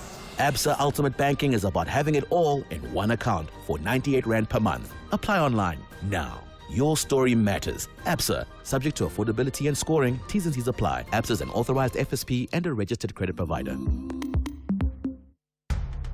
The boys of Flazu Davids are searching for 2 early goals to get back to the game in Zanzibar. But their Moroccan visitors want to finish off what they started in Pikani. Wekundu Wamsimbazi battles it out with the Orange Boys. This is the second leg final contest of the Total Energies CAF Confederation Cup. Do not miss out on the spectacular clash of African football. Simba Sports Club versus RSP Pikani FC. This Sunday, 25 May at 2:30 p.m. Streaming live on SABC Plus and SABC One. Also available on SABC radio stations. Proudly brought to you by SABC Sport. For the love of the game. From the shows that bring us laughter to the moments that inspire us, your SABC TV license makes it all possible. Every license paid supports local stories, top talent, and the programs that unite South Africa. Pay your TV license today. Visit tvlic.co.za or your nearest retail outlet. Hashtag your screen, your story. Together, we make it happen. The National Pulse with Ashraf Garda. Weekdays, 3 to 6 p.m. On the home run, I suppose, with Professor Tinyiko Maduleke as part of the Friday Fireside Chat. Here's an interesting one. Let me just pick it out. Good afternoon, Ashraf. Marabastad should have become heritage site from Terence. There we are. Right. Give me your name. I said give us a shout out to a young South African that's making waves. Well, I happen to have one at the Tshwane University of Technology right now, Bayanda Walaza. Mm-hmm. Oh, yeah. Wow. Bayanda Walaza is an amazing young South African. I think he's going to go far. My job is to make sure that he goes far academically. But I was going to ask you, far in what? Like run far? No. Oh, he will run far. He will run far. He runs fast. Yeah. But he will also run very far. I think that there's lots of prizes for him to win. in the future. We are just going to make sure that he's as quick in his feet as he will be quick in his brain, to make sure that he has the skills he needs. Perfect. To and live I beyond pray, there. listen, we need as many champions as we can get in our country. He's already a champion, incredible youngster. We need them. So you have an important custodian role, right? Is there another person as well? There is another one. You put limits to me because I could give you a lot more. I work with young people. There is a young singer, Shoma Josie. Oh yeah. Okay. Wow. Shoma Josie is also a writer. Many people don't know that, and she's also a poet. I actually had wanted her to be at my book launch at UJ last week, but she couldn't make it. She is certainly someone to watch. Lots of talent, not just what we know her for, which is for singing. But she has energy. I mean, she has no energy, question, and she has the mind, a beautiful brain. Yeah. Wow. Okay. Right. There's some voice notes we want to play very quickly. Let me get Keys to set it up. Good afternoon, Ashraf. This is Chipap Imahato in Kimberley. Thank you so much for bringing Professor Tinyiko Maluleke in the studio. I'm enjoying the conversations that you are having, and I really, really admire Prof. Tinyiko as one of the resilient people we have in South Africa.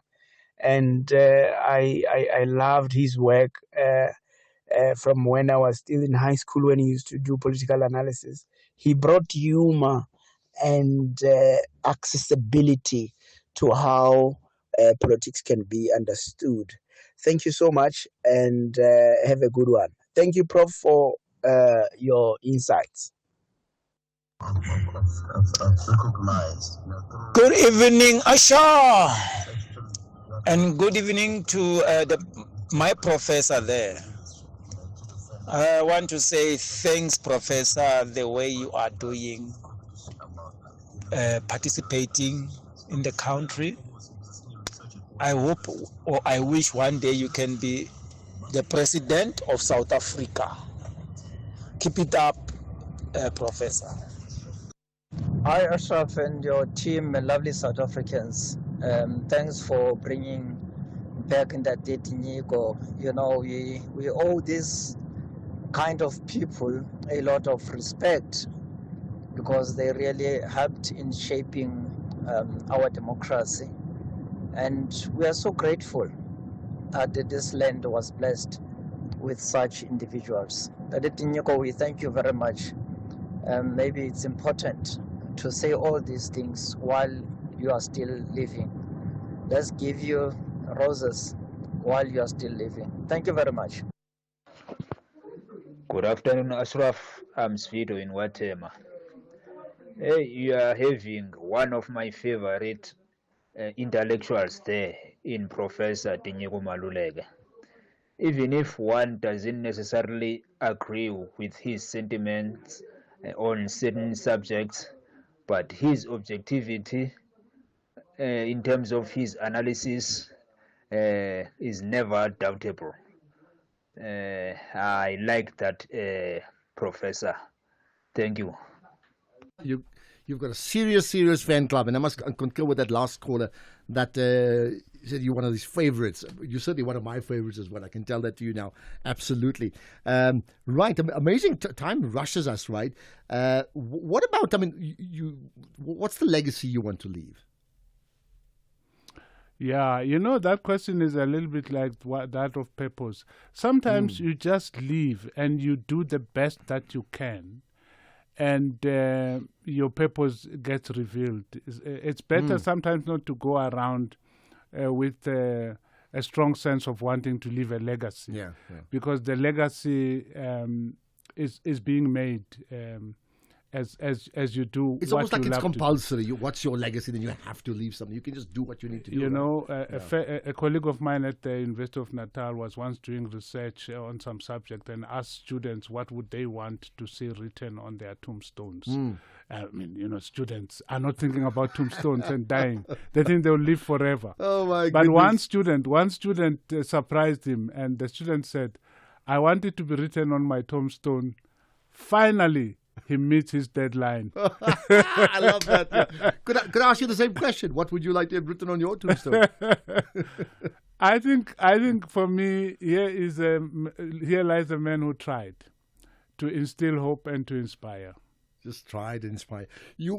We've got about 2 minutes to go. If I go back to the early days for yourself, you mentioned the role that your grandmother played, right? But is there a moment that you realized on this journey that, hey, you know what, I can make an impact?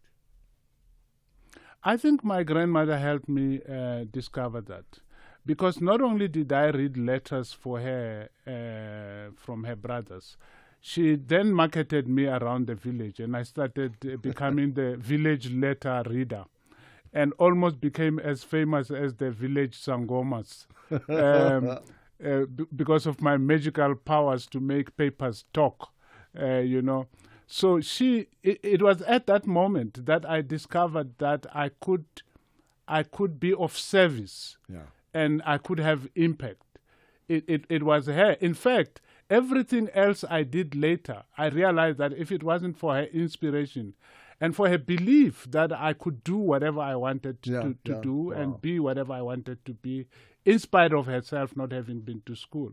I mean, so that was the time, I was about 13 or 12, that I realized that it's possible to be impactful and to be of service. But I love the fact that your granny marketed you, as you quite rightly called it, marketed you to the entire village. Our time is up, but I'm going to steal 30 seconds because there's no way I can't ask you this. Please comment about what happened at the White House. Yeah, what happened at the White House was amazing.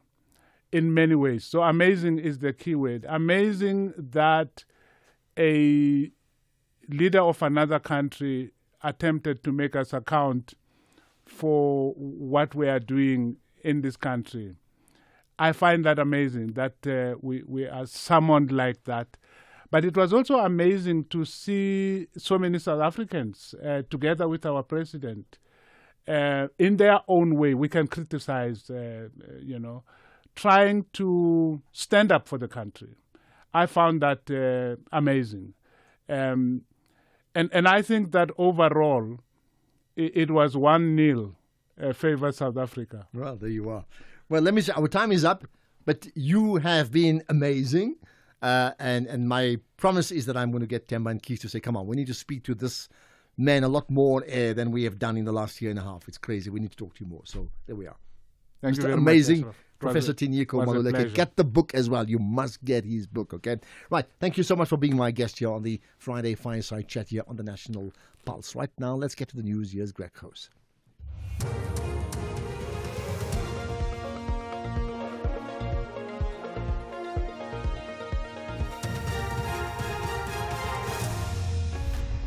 Thank you again, Ashraf. Enjoy your weekend ahead. In this news update, a call to revive SA's refinery sector and more miners resurface at Sibanye mine. Good evening. The Minister of Minerals and Petroleum Resources, Gwede Mantashe, says the country's refinery capacity must be revived to reduce over-dependence on petroleum exports. He was speaking at the launch of the SA National Petroleum Company in Sandton, north of Johannesburg. Since 2009, South Africa has experienced 11% year-on-year growth